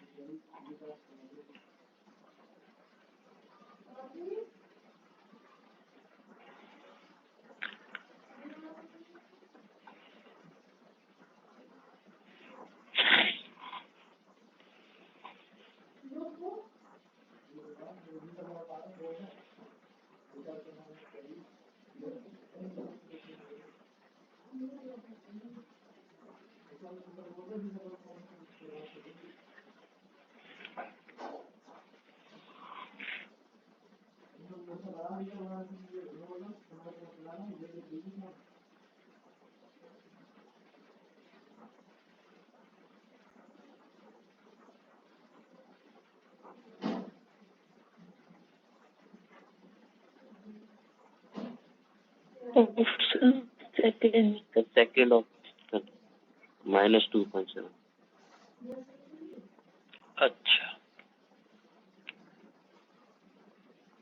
Yes sir, second option.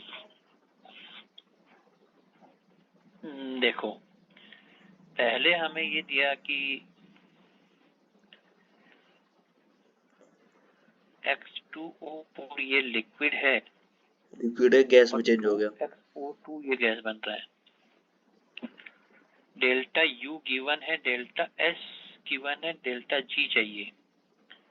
मतलब ये delta H minus T delta S। अब डेल्टा H तो नहीं दिया हुआ है, डेल्टा G पूछा है और डेल्टा S गिवन है। इसका मतलब पहले चाहिए डेल्टा H। डेल्टा H के लिए मेरे को फॉर्मूला यूज करना पड़ेगा, delta U plus delta N GRT।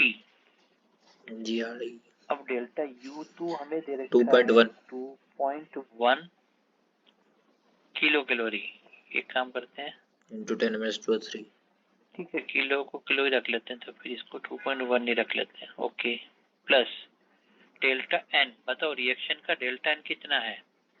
2 product के 2 मोल से रिएक्टेंट के तो नहीं करेंगे, तो हम कहेंगे 2 मोल्स है। कैलोरी है, तो R की वैल्यू कितनी रखें? 8.2। और किलो कैलोरी में कन्वर्ट करने के लिए 1000 से डिवाइड कर दे, तो 2 डिवाइडेड बाय 1000 कर दिया। इनटू T, T कितना है? 300 केल्विन। 300। तो अब इसको सॉल्व करके देखो ये कंपोनेंट कितना आ रहा है? 4। तो ये हो गया 2 × 2 4, 4 × 3, मतलब ये 1200 बाय 1000 हो गया ना। 1.2 100 बाय 1000 1.2 हो गया 1.2। अब देखो ये हो गया 2.1 और ये आ रहा है 1.2। 3.3 कितना हो गया? 3.3 3.3। अब ये तो डेल्टा एच है, अरे संजू पॉइंट ला दियो। ठीक है। अब मुझे चाहिए था डेल्टा जी, तो देखो डेल्टा एच आ रहा है 3.3 minus T delta H, T कितना है 300 और डेल्टा एस गिवन है 20 कैलोरी, तो 20 कैलोरी है, तो किलो कैलोरी के लिए क्या कर दूं 1000 से डिवाइड करें, तो ये हो गया 603 और ये हो गया कितना 3.3 माइनस 6, तो ये पूरा कंपोनेंट कितना हो गया 6 ये हो गया 6, तो 3.3 में से 6 को कम करो माइनस तो कर बताओ देते हैं। कितना आंसर आ रहा है माइनस 2.7 वेरी गुड, तो ये आ गया माइनस 2.7 और किलो कैलोरी। ठीक है, कैसे सॉल्व किया है समझ में आया आप लोगों को?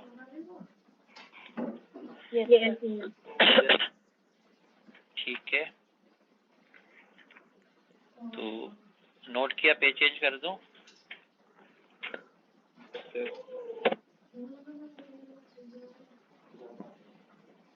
अब देखिए, फर्स्ट लॉ ऑफ थर्मोडायनेमिक्स कहता है कि टोटल यूनिवर्स की जो एनर्जी है वो कांस्टेंट है। सेकेंड लॉ ये कहता है कि entropy of the universe increasing है। अब हम बात कर रहे हैं थर्ड लॉ ऑफ थर्मोडायनेमिक्स की।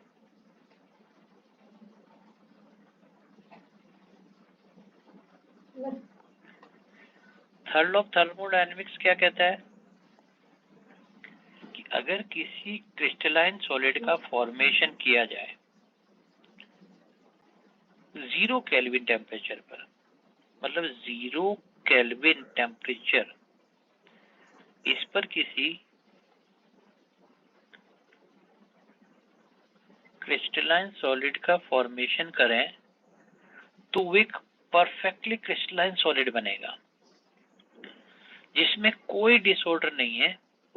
उसको कहेंगे कि उसका 0 डिसऑर्डर होगा।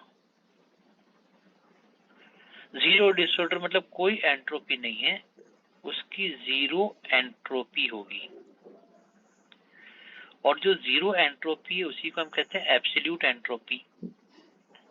तो उसका जो एंट्रोपी क्या होता है 0 केल्विन टेम्परेचर पर उसकी एंट्रोपी 0 होती है। It is called third law of thermodynamics.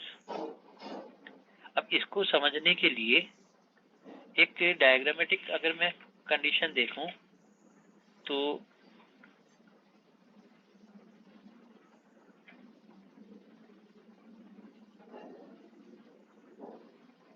जैसे मान लो मैंने एक ये मॉलिक्यूल्स, ये CO के मॉलिक्यूल्स हैं, वो ऐसे अरेंज्ड है, सारे के सारे मॉलिक्यूल सीधे सीधे रखे हुए हैं ऐसे। तो थोड़ा सा ऊपर करना, अभी कर देते हैं। तो ये तो आइडियल कंडीशन है, लेकिन इस आइडियल कंडीशन में भी एक डिसऑर्डर हमने देखा कि ये जो CO के मॉलिक्यूल्स है उसमें से कुछ मॉलिक्यूल सीधे की जगह उल्टे रिवर्स हो गए।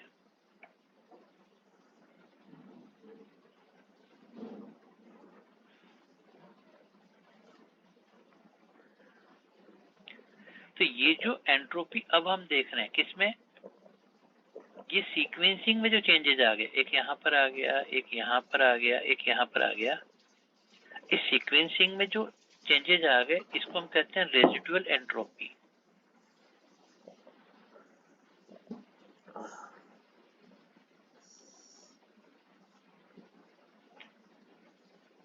तो ये भी एक डिसऑर्डर यहाँ पर है, रेजिडुअल एंट्रोपी, जबकि आइडियली कहते हैं कि सब एकदम सेम सीक्वेंस में होने चाहिए। तो फाइनली हम कह सकते हैं कि 0 केल्विन टेम्परेचर पर किसी क्रिस्टलाइन सॉलिड की एंट्रोपी भी 0 होती है। That is third law of thermodynamics. Third law of क्रिस्ट, ये नोट किया आपने? रेसिडुअल एंट्रोपी क्या क्या होती है बताना। सारे लोग सीधे सीधे खड़े, एक उल्टा खड़े हो गया। सीक्वेंस जो थी ना उसकी सीक्वेंसिंग सीक्वेंस चेंज हो गई। सीक्वेंसिंग का ऑर्डर चेंज हो गया। सभी CO होने थे, 2-3 जो थे वो OC हो गए। तो मॉलिक्यूल का जो अरेंजमेंट है वो चेंज हो गया, सीक्वेंस चेंज हो गई, उसको कह रहे हैं रेजिडुअल एंट्रोपी। सर ये भी 0 केल्विन पे ही होती है। हाँ 0 केल्विन पे ही तो कह रहे हैं, दोनों का 0 केल्विन टेम्परेचर है। ओके नहीं लिखा है तो 0 केल्विन है, तो देखते हैं ये लो।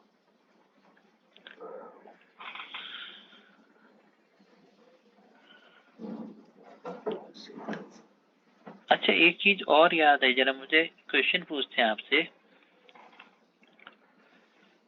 अभी हमने ये कहा कि अगर रिएक्शन का डेल्टा G नेगेटिव है तो किधर जाएगा ये? फॉरवर्ड। डेल्टा G पॉजिटिव है तो किधर जाएगा? बैकवर्ड। और डेल्टा G 0 होता है तो हम क्या कहते हैं? At equilibrium. तो ये जो एट इक्विलिब्रियम है वो डेल्टा G की वैल्यू 0 है ना। देखो मैंने क्या लिखा, at equilibrium delta G equals to 0 but delta G not equals to 0 at equilibrium. Equilibrium पर जो डेल्टा G होता है वो 0 होता है, डेल्टा G नॉट की वैल्यू 0 नहीं होती है इक्विलिब्रियम पर। ये एक इंपॉर्टेंट पॉइंट है। अब डेल्टा G नॉट ये क्या हो गया, क्या होता है भाई? Standard gas free energy.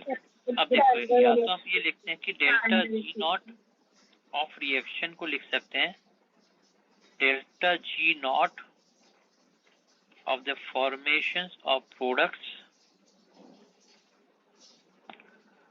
Minus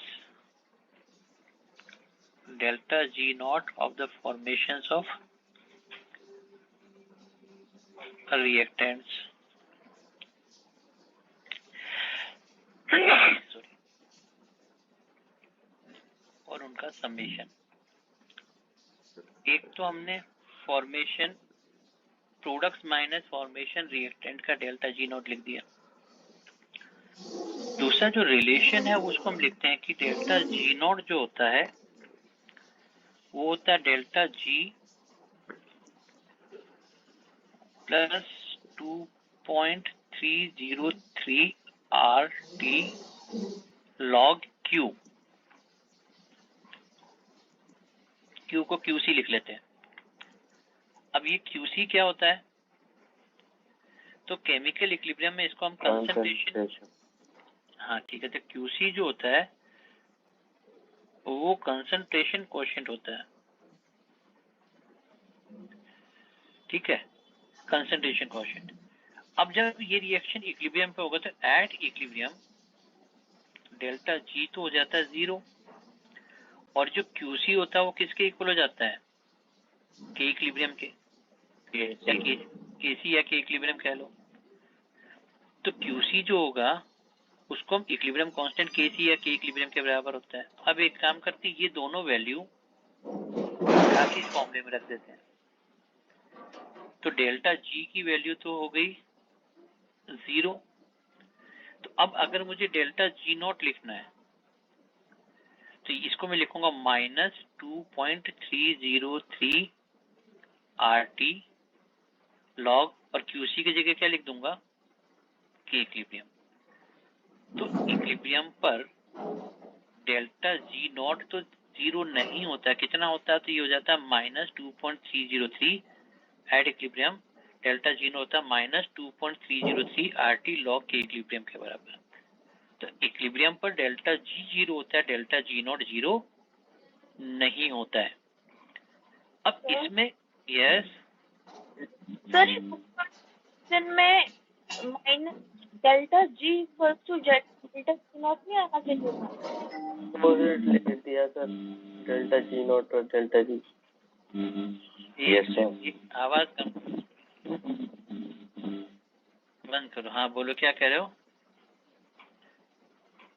sir ये ऊपर वाली इक्वेशन है जो delta G equal to delta G not plus 2.303 आना चाहिए ना? हाँ ये तो, अरे उल्टा लिखा है क्या? सही तो है? नहीं नहीं नहीं ठीक है, ठीक पॉजिटिव है। आएगा सर। हाँ delta G equal to delta G not plus 2.303 RT log के इक्विलिब्रियम। ठीक है बिल्कुल। अब इसमें से ये चीज 0 हो गई तो उधर वाला ये टर्म माइनस चला गया। बिल्कुल ठीक लिखा है, मतलब आप सही हो गया, पहले गड़बड़ था। तो माइनस तभी होना जब ये वाला टर्म माइनस 2.303 उस तरफ चला गया इक्वल टू के। अच्छा इसमें डबल स्टार लगा के एक पॉइंट ये लिख सकते हैं कि डेल्टा जी नॉट भी 0 कब हो सकता है? जब के इक्विलिब्रियम 1 हो जाए। इफ के इक्विलिब्रियम की वैल्यू 1 हो जाए तो delta G not also equal to 0 at equilibrium. Equilibrium पर डेल्टा जी नॉट की वैल्यू 0 केवल तभी हो सकती है जब के इक्विलिब्रियम की वैल्यू 1 हो। तो ये एक कंडीशन में कंडीशन हो गई, इसलिए डबल स्टार पावर स्टार लगा दिया। ये सारे पॉइंट याद रहेंगे आपको? Yes sir. तो first law of thermodynamics, second law of thermodynamics, third law of thermodynamics. अच्छा फर्स्ट लॉ सेकंड लॉ के अलावा एक और होता है, बहुत बेसिक फंडामेंटल कंसेप्ट है, zeroth law. Zeroth law of thermodynamics.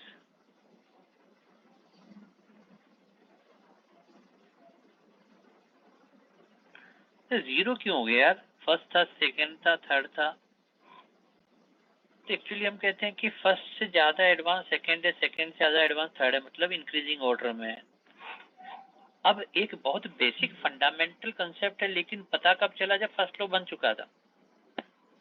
अब अगर फर्स्ट लॉ बन चुका है, बहुत बेसिक है, तो उसका क्या रख दिया नाम? हमने कहा जीरो, मतलब फर्स्ट से पहले। तो देखो बेसिक फंडामेंटल कंसेप्ट क्या है। एक ही सिस्टम है ए, कंपोनेंट ए सिस्टम बी के साथ, स्कूल की ड्रेस तो निकालता है क्या? ये आपस में ऋतिक थर्मल इक्विलिब्रियम में है। मतलब ए और बी आपस में थर्मल इक्विलिब्रियम में है। सेपरेटली ये जो ए है वो इस सी के साथ भी अलग से सेपरेट तरीके से ये भी आपस में थर्मल इक्विलिब्रियम में है। मतलब एक बार ए और बी आपस में थर्मल इक्विलिब्रियम में है, एक बार ए और सी आपस में थर्मल इक्विलिब्रियम में है। अब ये कहता है कि जो बी और सी है ये भी आपस में क्या होने चाहिए? थर्मल इक्विलिब्रियम में होने चाहिए, जबकि दोनों आपस में कनेक्टेड नहीं है। अगर ए बी के साथ थर्मल इक्विलिब्रियम में और ए अकेला सी के साथ थर्मल इक्विलिब्रियम में, तो बी और सी भी आपस में क्या होंगे? थर्मल इक्विलिब्रियम में होंगे। और इस बेसिक फंडामेंटल कंसेप्ट को क्या कहते हैं? जीरोथ लॉ ऑफ थर्मोडायनेमिक्स कहते हैं। क्योंकि बहुत बेसिक से कंसेप्ट था इसलिए इसको जीरो कह दिया, लेकिन डिस्कवर हुआ था फर्स्ट लॉ होने के बाद तो जीरो नाम दे दिया। तो ये सारे पॉइंट याद रहेंगे आपको? क्लियर है?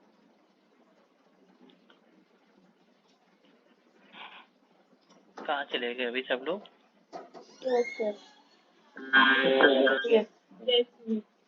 यस ठीक है। Now the next. सर एक बार ऊपर स्क्रॉल कर दीजिए। अभी कर देते हैं बच्चे, अभी स्क्रॉल कर देते हैं इसको। और ऊपर मतलब इससे पहले की बात कर रहे हैं, इसकी बात कर रहे हैं कि इसकी बात कर रहे हैं? इससे थोड़ा पहले। सर एक आप थर्ड लॉ ऑफ थर्मोडायनेमिक्स बता दो थोड़ा सा। देखो ये देखो, थर्ड लॉ ऑफ थर्मोडायनेमिक्स केवल ये कहता है कि 0 केल्विन टेम्परेचर पर अगर किसी क्रिस्टलाइन सॉलिड का फॉर्मेशन हो तो उसमें कोई डिसऑर्डर नहीं होता है, जीरो डिसऑर्डर होता है, कोई एंट्रोपी नहीं होती है। उसको हम कहते हैं zero entropy, absolute entropy. That is the third law of thermodynamics. लेकिन यहाँ पर भी अगर उसके पैटर्न में कुछ अरेंजमेंट में डिफरेंस आ जाए, जैसे सारे CO थे, एक OC हो गया, तो उसको हम कहते हैं रेजिडुअल एंट्रोपी। ये भी 0 केल्विन पर ही है। ये थर्ड लॉ ऑफ थर्मोडायनेमिक्स। सब में प्रेजेंट होती है? सब में प्रेजेंट नहीं होती, इसको हम कहेंगे कि 0 केल्विन पर अगर कोई क्रिस्टलाइन सॉलिड है तो उसमें होती है। क्या सब में, क्या मतलब रेजिडुअल वाली? Yes sir. रेजिडुअल वाली पॉसिबिलिटीज है कि अगर उसमें भी एक पॉसिबिलिटी ये है कि अगर इसमें ऑर्डर चेंज हो जाए तो भी इस टाइप का डिसऑर्डर भी मिल सकता है। ऐसा जरूरी नहीं है कि उसमें मिले। सर तो फिर एंट्रोपी 0 तो फिर नहीं रही। तो ये एक्सेप्शन हो गया ना, इसी को तो रेजिडुअल एंट्रोपी कह रहे हैं। अच्छा, आइडियली होनी क्या चाहिए? आइडियली होनी क्या चाहिए? 0। लेकिन अगर सीक्वेंस में कोई डिसऑर्डर हो गया तो उसको कहेंगे रेजिडुअल एंट्रोपी है वहाँ पे। Okay sir.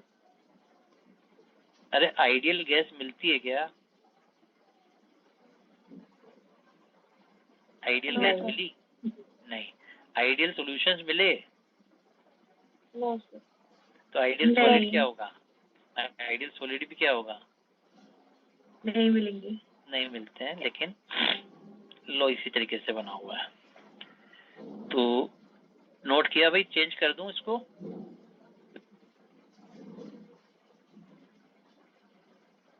चलिए अब देखिए, नेक्स्ट जो इंटरेस्टिंग या इम्पोर्टेंट या जो भी कहें, लेकिन है काम का, क्योंकि क्वेश्चन जरूरी पूछे जाते हैं। और ये कंसेप्ट है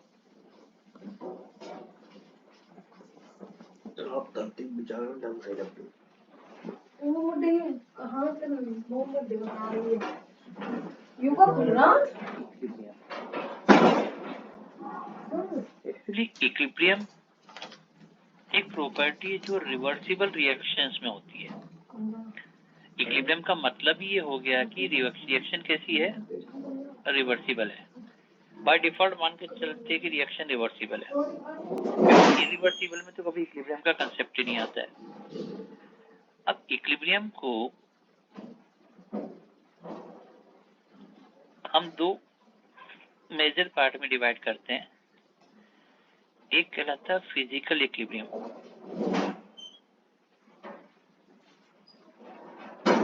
जो फिजिकल स्टेट्स के बीच में आ रहा है, जैसे ice and water, water liquid, water solid. एक ही कंपोनेंट फिजिकल स्टेट के बीच में इक्विलिब्रियम आ रहा है तो हम कह रहे हैं फिजिकल इक्विलिब्रियम है। और अगर केमिकल स्पीशीज के बीच में है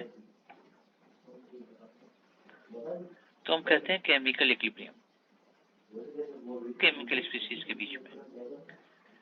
अब इसमें एक्चुअली 2 पार्ट हम कर लेते हैं। अगर वो स्पीशीज मॉलिक्यूल्स की फॉर्म में है पूरी, तब तो उसको कहते हैं मॉलिक्यूलर इक्विलिब्रियम। मॉलिक्यूल्स का मतलब जैसे हम कहते हैं PCl5 का मॉलिक्यूल है, ये PCl3 मॉलिक्यूल और Cl2 मॉलिक्यूल में ब्रेक हो रहा है, तो ये मॉलिक्यूलर फॉर्म में है। मॉलिक्यूलर फॉर्म में तो हमने कह दिया मॉलिक्यूलर इक्विलिब्रियम। लेकिन इक्विलिब्रियम इन्वॉल्विंग आयंस, तो हम इसको कहते हैं आयनिक इक्विलिब्रियम। आयंस को इन्वॉल्व करते हुए अगर इक्विलिब्रियम की बात होती है तो हमने लिखा है एसिटिक एसिड, यहाँ एसिटेट आयन और H+ आयंस के अंदर ही डिसोसिएट हो गया। तो आयंस को इन्वॉल्व करते हुए अगर इक्विलिब्रियम आ रहा तो आयनिक इक्विलिब्रियम हो गया। मॉलिक्यूल्स को इन्वॉल्व करते हैं तो मॉलिक्यूलर इक्विलिब्रियम, और फिजिकल स्टेट्स के बीच में तो फिजिकल इक्विलिब्रियम। तो मेजरली ये 3 पार्ट हमने बनाए। मैं generally chemical equilibrium, molecular equilibrium को केमिकल कह देता हूँ, आयनिक को अलग कर देते हैं। अब एक एक करके इस तीनों टाइप के इक्विलिब्रियम को हम लोग यहाँ कंसिडर करते हैं। तो पहले मैंने कहा फिजिकल इक्विलिब्रियम।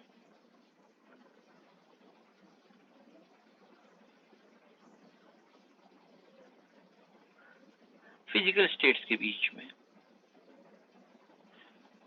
अब इसमें भी एक एक करके कुछ कॉम्बिनेशन बना लेते हैं। जैसे पहला मैंने कहा नीचे करना थोड़ा। अभी कर देते हैं बेटा।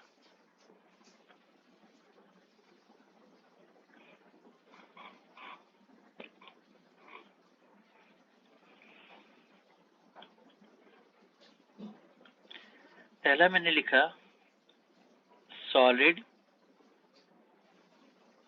Liquid equilibrium. अभी सॉलिड लिक्विड इक्विलिब्रियम क्या, तो मैंने एक एग्जांपल यहाँ लिया। जैसे मान लो कंटेनर में मैंने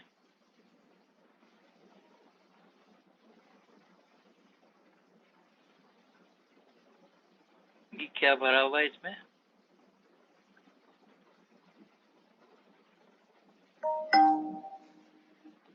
वाटर,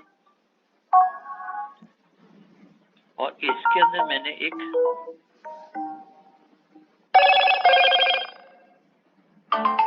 आइस क्यूब डाल दिया और ये 0 डिग्री सेंटीग्रेड पर है। तो बताओ क्या ऑब्जर्वेशन होगा, क्या ये आइस मेल्ट हो जाएगी या ये वाटर आइस में कन्वर्ट हो जाएगा? बताओ क्या होगा?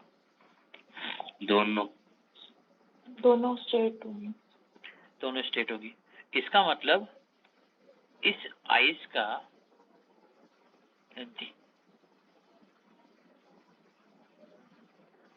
में हो रहा था, उसी रेट से वाटर फिर से आइस में कन्वर्ट हो रहा है। फॉरवर्ड बैकवर्ड दोनों सेम रेट से हो रहे हैं, और अगर दोनों सेम रेट से हो रहे हैं तो हम कहते हैं कि सिस्टम क्या है, इक्विलिब्रियम में है। ध्यान देना, कोई भी इक्विलिब्रियम के साथ एक पर्टिकुलर टेम्परेचर टी मेंशन करना पड़ता है। तो हमने कहा भी 0 डिग्री सेंटीग्रेड पर ये इक्विलिब्रियम में है। कोई भी इक्विलिब्रियम जब हम कहेंगे तो साथ में कहते हैं कि इस टेम्परेचर पर ये रिएक्शन इक्विलिब्रियम में है। तो इक्विलिब्रियम हमेशा एक साथ में पर्टिकुलर टेम्परेचर मेंशन करना चाहिए कि टी टेम्परेचर पर ये सिस्टम इक्विलिब्रियम में। और ये टेम्परेचर क्या कहलाएगा इसका? आइस के लिए फ्रीजिंग पॉइंट वर्ड यूज करते हैं। अगर कोई दूसरा सॉलिड लिक्विड होता तब तो मेल्टिंग पॉइंट कहते हैं। आपने बिल्कुल सही कहा, लेकिन for particular ice water it is called freezing point. Similarly तो देखो यहाँ पर आप इसको कह सकते हैं कि भाई वाटर की सॉलिड फेज और वाटर की लिक्विड फेज के बीच में इक्विलिब्रियम आ रहा है। तो दो फिजिकल स्टेट के बीच में इक्विलिब्रियम है, इसलिए इसको हम कह रहे हैं कि फिजिकल इक्विलिब्रियम है। ऐसा ही दूसरा कॉम्बिनेशन हम लिखते हैं liquid gas equilibrium.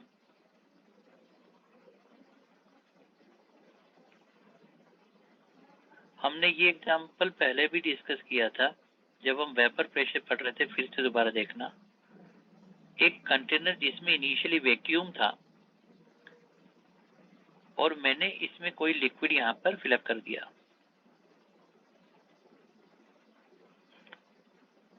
T temperature पर अब लिक्विड से वेपर का फॉर्मेशन शुरू हुआ। जैसे ही वेपर बनी फिर वापस कंडेंसेशन शुरू हुआ। तो लिक्विड से वेपर बनी, वेपर लिक्विड में कुछ ही देर में क्या हो रहा है, ये लिक्विड जिस रेट से वेपराइज हो रहा है उसी रेट से वेपर वापस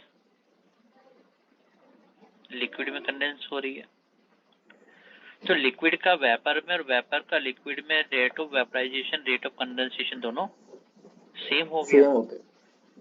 अब जब ये वेपर इक्विलिब्रियम में आ गई टी टेम्परेचर पर, तो अब हमने कहा था जब pressure exerted by this vapour, इसको हमने क्या कहा था? Vapour pressure. Vapour pressure. Vapour pressure. तो उस समय पर वेपर प्रेशर कर दिया। तो ये जो लिक्विड गैस इक्विलिब्रियम बना जिसमें ये वाटर अपनी लिक्विड फेज से वाटर अपनी वेपर फेज के अंदर इक्विलिब्रियम में आ रहा है। तो दो फिजिकल स्टेट के बीच में इक्विलिब्रियम आ रहा है, इसलिए इसको हमने कहा लिक्विड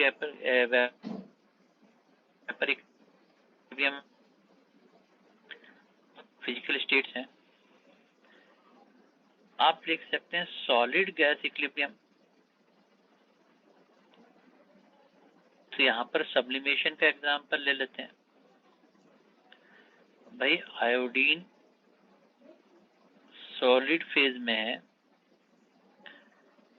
और आयोडीन गैस फेज में है, सॉलिड से डायरेक्टली गैस सब्लिमेशन शो कर रहा है। तो ये दो फिजिकल स्टेट्स के बीच में इक्विलिब्रियम हो गया, सॉलिड टू गैस इक्विलिब्रियम। एक पर्टिकुलर टेम्परेचर पर ये इक्विलिब्रियम एस्टेब्लिश हो रहा है, तो सॉलिड गैस इक्विलिब्रियम हो गया। तो solid liquid, liquid gas, solid gas. अब हम लिख रहे हैं सॉलिड इन लिक्विड इक्विलिब्रियम।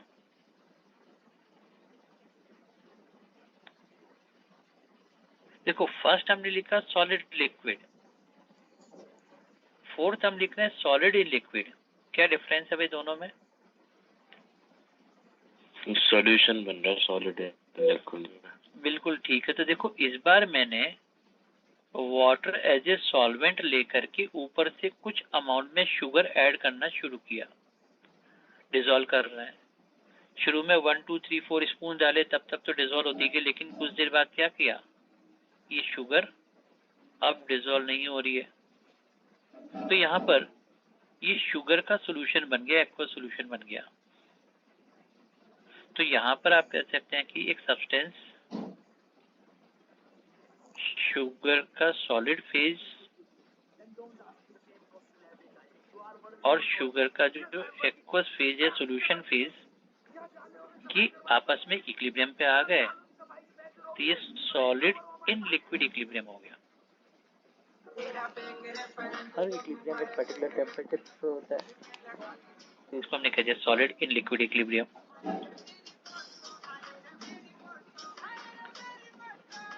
फिर हमने लिखा gas in liquid equilibrium. Gas in liquid equilibrium.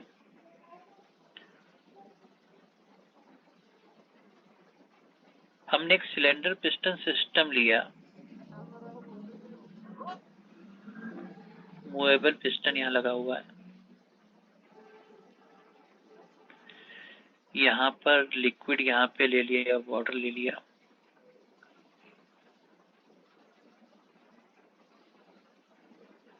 और ऊपर यहाँ पर कार्बन डाइऑक्साइड गैस ले ली, और पिस्टन पे हाई प्रेशर हमने अप्लाई किया। तो हाई प्रेशर लगाने पर क्या होता है, कार्बन डाइऑक्साइड गैस डिसॉल्व हो रही है वाटर के अंदर। तो कार्बन डाइऑक्साइड गैस और कार्बन डाइऑक्साइड का एक्वस सॉल्यूशन, ये दोनों इक्विलिब्रियम कंडीशन में आ गए। तो गैस डिसॉल्व इन लिक्विड वाली कंडीशन आ गई। और गैस डिसॉल्व इन लिक्विड को हमने क्या, कौन सा रूल कहा था भाई? Henry's law. Henry's law. Henry's law में कहा था कि जो amount of gas dissolve in liquid है वो उसके पार्शियल प्रेशर के डायरेक्टली प्रोपोर्शनल आ जाता है, कि जितना ज्यादा प्रेशर होगा उतना ज्यादा amount of gas dissolve in liquid हो जाता है। तो यहाँ पर ये हो गया गैस इन लिक्विड। तो ये जो पांचों कंडीशंस अभी हमने लिखी, कौन कौन सी? Solid liquid equilibrium, physical state के बीच में, लिक्विड गैस है, सॉलिड गैस है, सॉलिड इन लिक्विड है, गैस इन लिक्विड है। ये सारी कंडीशंस क्या हैं? फिजिकल इक्विलिब्रियम के एग्जांपल है। अब जब कोई भी इक्विलिब्रियम आता है तो कुछ कॉमन ऑब्जर्वेशंस रहती हैं। क्या ऑब्जर्वेशन होती है? कि एट इक्विलिब्रियम उस सिस्टम की कुछ ऑब्जर्वेबल प्रॉपर्टीज कांस्टेंट हो जाती है। ऑब्जर्वेबल प्रॉपर्टीज कांस्टेंट हो जाती है, जैसे pressure, concentration, colour, density. Equilibrium अगर गैस को इन्वॉल्व करते हैं तो फिर कंटेनर को क्लोज रखना पड़ेगा। गैस को इन्वॉल्व करते हुए जो इक्विलिब्रियम होता है वो केवल क्लोज वेसल में ही होगा, ओपन वेसल में हम लोग नहीं लेते हैं इसको। और ये जो इक्विलिब्रियम्स होते हैं वो सारे कैसे होते हैं? डायनेमिक नेचर के। डायनेमिक नेचर का मतलब रिएक्शन हमेशा चलता रहता है। जिस रेट से सॉलिड लिक्विड में कन्वर्ट हो रहा है उसी रेट, मतलब फॉरवर्ड बैकवर्ड रिएक्शन दोनों इक्वल रेट्स हो रही है। सॉरी, बहुत ठंड है यार आज तो। आप लोगों को भी लग रही है क्या? Yes sir. Yes sir. रजाई के अंदर बैठो यार, कहाँ लग रही है यहाँ तुझे ठंड के मारे? आज बहुत गलन हो रही है, हाथ पाँव बिल्कुल, मतलब लिखना ही नहीं आ रहा है। तो आप लोग भी नहीं लिख रहे हो ना, नोट नहीं कर रहे हो ना? लिख रहे हैं सर। कर रहे हैं नोट। क्या पता, मैं तो लग रहा है जैसे स्क्रीनशॉट खेल रहे हो सब लोग। नहीं सर, टेबल चेयर पे बैठ के पढ़ रहे हैं सर। अरे वेरी गुड, मैं भी आप लोगों के साथ में हूँ इसके लिए। वेरी गुड, कोई ठंड नहीं है, चलो लिखे जाओ। तो जिस रेट से फॉरवर्ड हो रहा है उसी रेट से बैकवर्ड हो रहा है, इक्विलिब्रियम आ गया। अच्छा, हम ये कहते हैं इक्विलिब्रियम तक पहुंचना है तो फॉरवर्ड से ही पहुंचते हैं, बैकवर्ड से ही पहुंच सकते हैं भाई? दोनों से दोनों से ही पहुंच सकते हैं। इसका मतलब ये होता है कि चाहे आप फॉरवर्ड शुरू करो चाहे बैकवर्ड शुरू करो, रिएक्शन किसी भी डायरेक्शन में स्टार्ट करो, कुछ देर बाद वो सिस्टम इक्विलिब्रियम में आ जाता है। It can be achieved from either of the direction, it may be forward, it may be backward. और इक्विलिब्रियम पर उनकी जो कंसंट्रेशंस होती है या जो प्रेशर होता है वो कांस्टेंट होता है, इक्वल नहीं होता है। रिएक्टेंट और प्रोडक्ट की कंसंट्रेशंस क्या हो जाती है? कांस्टेंट हो जाती है। जितना फॉरवर्ड जा रहा है उतना ही बैकवर्ड जा रहा है, तो कंसंट्रेशन कांस्टेंट हो जाती है। ये कुछ पॉइंट है जो हम लोग इक्विलिब्रियम में कंसीडर करते हैं। यहाँ तक नोट कर लिया आपने? Yes sir. अब देखो, मैंने इसका सेकेंड कंपोनेंट लिया,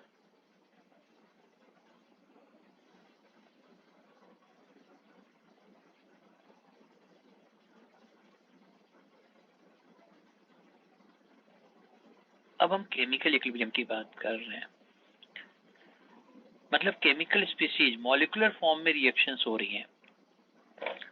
तो मैं रिएक्शन की नेचर के बेसिस पर, फिजिकल स्टेट के बेसिस पर एक तो कहता हूं होमोजीनियस इक्विलिब्रियम।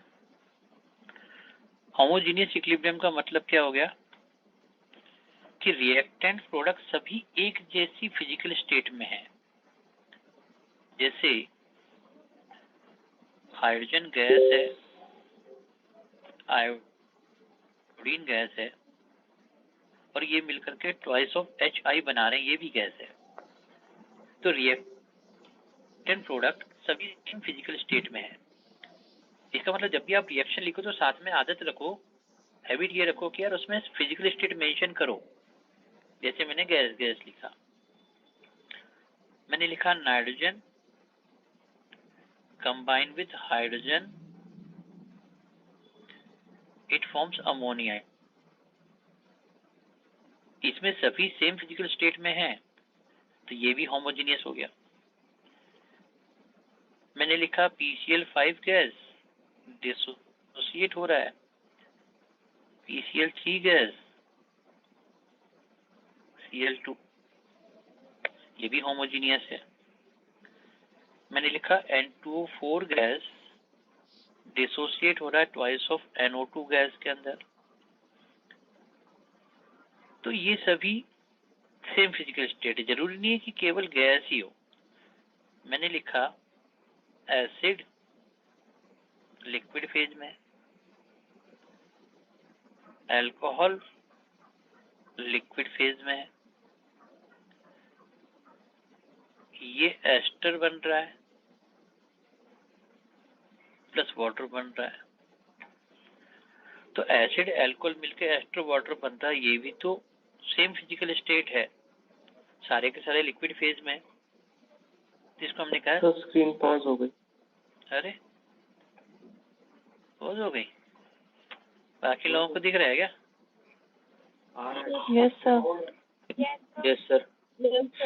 यस सर मतलब नहीं दिख रहा है कि दिख रहा है?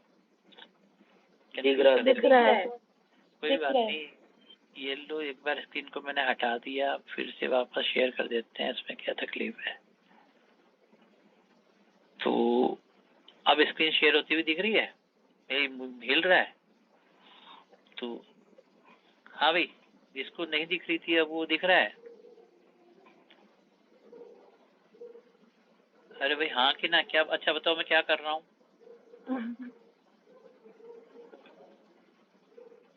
क्या कर रहा हूँ? पागल बना दिया। अरे जलेबी बन रही है गर्मा गर्म यार तुम्हारे लिए। परसों देखा तुमको। हाँ इमरती, नहीं इमरती ऐसे नहीं होती, इमरती तो फिर ऐसे होती है, ऐसे करके उसके बाद ऐसे ऐसे होती है।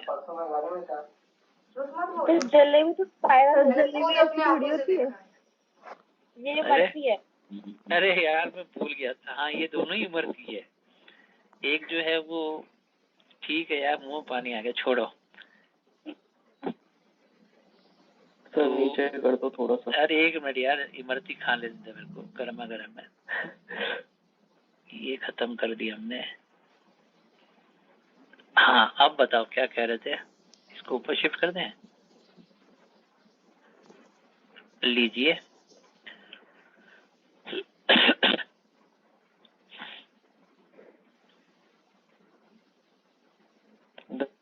Done sir. ओके, तो देखो होमोजीनियस में अभी सभी सेम फिजिकल स्टेट में थे, एक ही जैसी फिजिकल स्टेट थी। अब हमने कहा भाई हेट्रोजीनियस,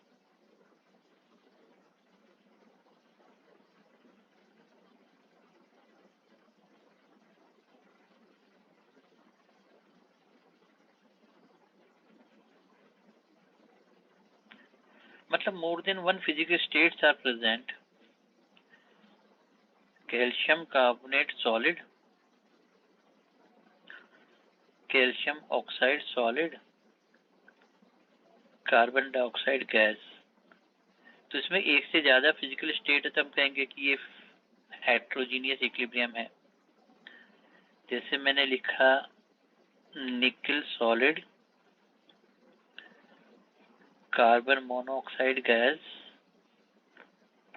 और ये NiCO ऑल 4 गैस बन गया। ये भी फिजिकल इक्विलिब्रियम हेट्रोजीनियस इक्विलिब्रियम हो गया। मैंने लिखा NH4COONH2 ammonium carbamate solid, twice of ammonia and CO2 gas. तो ये कुछ एग्जांपल्स हैं जो हेट्रोजीनियस इक्विलिब्रियम के लिए हम लोग कंसीडर करते हैं। ये पॉइंट समझ में आया आपको? Homogeneous, heterogeneous. अब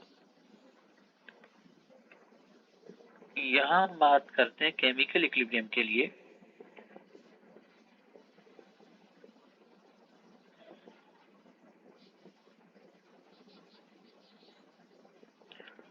law of mass action.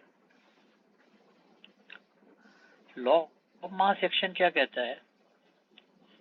A moles of A reactant है, B moles of B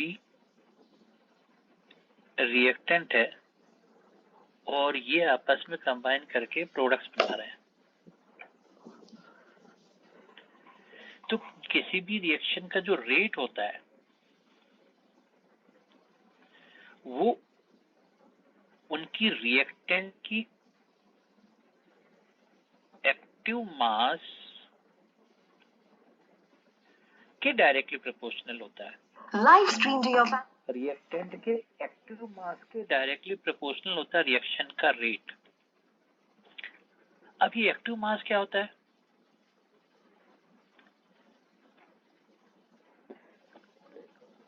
actually कहा तो एक्टिव मास है, लेकिन ये होता है कंसंट्रेशन मोल पर लीटर में। कंसंट्रेशन मोल पर लीटर, सब रिएक्टेंट के मोल पर 1 लीटर में कितने मोल्स हैं उसका जो मास होगा वही उसका एक्टिव मास कहलाएगा। मोल पर लीटर में जो कंसंट्रेशन है उसी को एक्टिव मास कहते हैं। तो अब हम कंसंट्रेशन कह सकते हैं इसको सिंपली। अगर मैं कहता हूं कि रिएक्टेंट के एक्टिव मास के डायरेक्टली प्रोपोर्शनल रिएक्शन का रेट है और A और B रिएक्टेंट है, तो मैं इसको क्या लिखूंगा? कि भी रिएक्शन का जो रेट है वो डायरेक्टली प्रोपोर्शनल है concentration active mass of the A to the power A and B to the power B, जहां पर A और B क्या है, एक्टिव मास। अब यहाँ पर ये जो मोल पर लीटर लिखना होता है, तो ये जो स्क्वायर ब्रैकेट लिखा होता है ना ऐसे, वो स्क्वायर ब्रैकेट का मतलब ही होता है कि वो कंसंट्रेशन मोल पर लीटर में कोई स्पीशीज लिखी है। अगर मैंने लिखा ब्रैकेट में A या B, इसका मतलब A की कंसंट्रेशन मोल पर लीटर में है, B की कंसंट्रेशन मोल पर लीटर में है। तो ये जो स्क्वायर ब्रैकेट के अंदर कोई स्पीशीज को लिखा जाता है वो उसकी मोल पर लीटर में कंसंट्रेशन होती है, which is also called active mass of that species. तो यहाँ तक का पॉइंट समझ में आया आपको? Yes sir.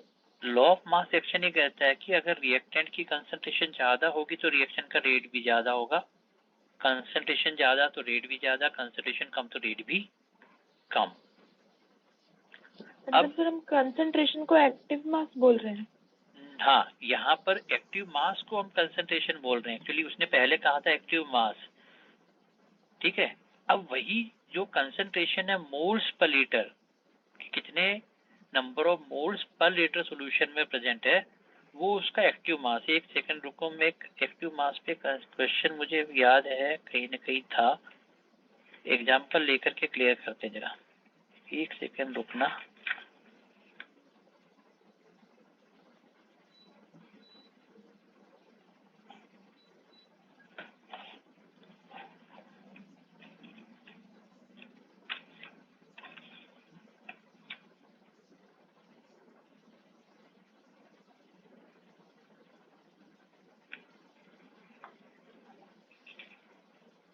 मिल गया। Page number 29 question number 10। Page number 29 question number 10। Module change है ना, सेकंड मॉड्यूल में है ये। Yes sir.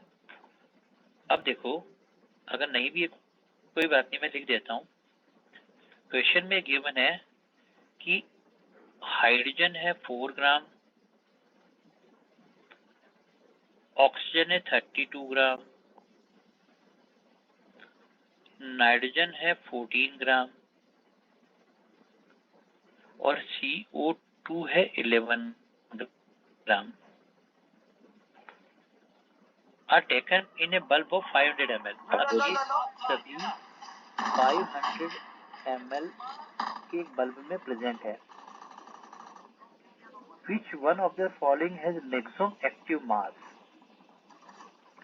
तो अब देखो एक्टिव मास हाइड्रोजन का कितना हो गया, तो देखो 4 ग्राम है डिवाइडेड बाय 2, तो यहाँ पर 2 मोल्स हैं। अब 2 मोल्स प्रेजेंट है 500 ml में, तो 1 लीटर में कितने हो गए? 4 मोल पर लीटर हो गए, ठीक है। ऑक्सीजन के लिए लेंगे तो हम कहेंगे 32 डिवाइडेड बाय 32 मतलब 1 मोल डिवाइडेड बाय 500 इंटू 1000, इसका मतलब ये 2 मोल पर लीटर वाली कंडीशन हो गई। नाइट्रोजन के हो जाएंगे 14 डिवाइडेड बाय 28 इंटू 1000 बाय 500, तो बताओ कितना हो गया?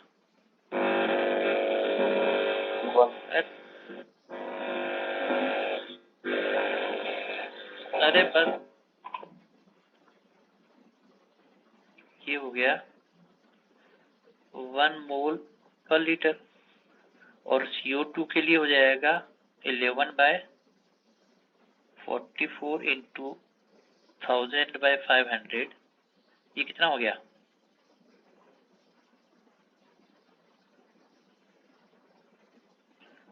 0.5 मोल पर लीटर। तो बताओ सबसे ज्यादा एक्टिव मास किसका है? H2 हाइड्रोजन, H2 का। तो मैक्सिमम किसका हो गया? मैक्सिमम एक्सेल थोड़ा ऊपर कर दो, अभी कर देते हैं बेटा।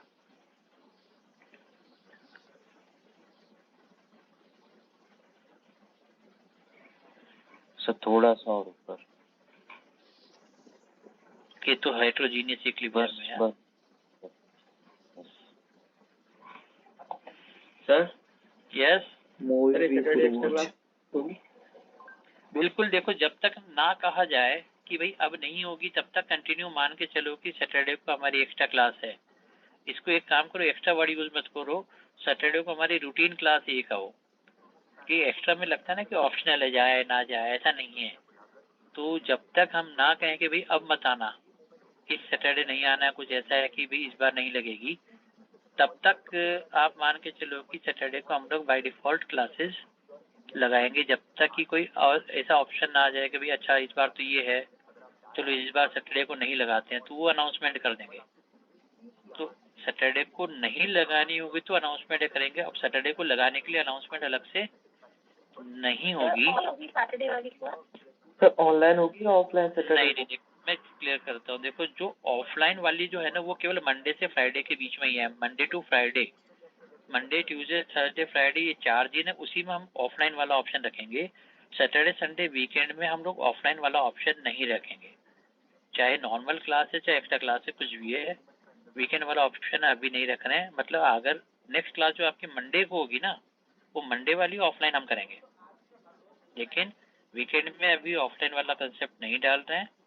दूसरा, वीकेंड में आपकी क्लास हर सैटरडे को लगा के रखेंगे, जब तक कि हम मना कहें कि इस सैटरडे को नहीं है तब तक आपकी कंटिन्यू चलाएंगे। क्लियर है? तो एक बार मैं सर कल अटेंडेंस, छुट्टी है ना? हाँ बिल्कुल बिल्कुल, कल हैप्पी न्यू ईयर है भाई सबको पहले से एडवांस में। Happy new year. Same to you. Happy new year. चलिए God bless you. Same to you.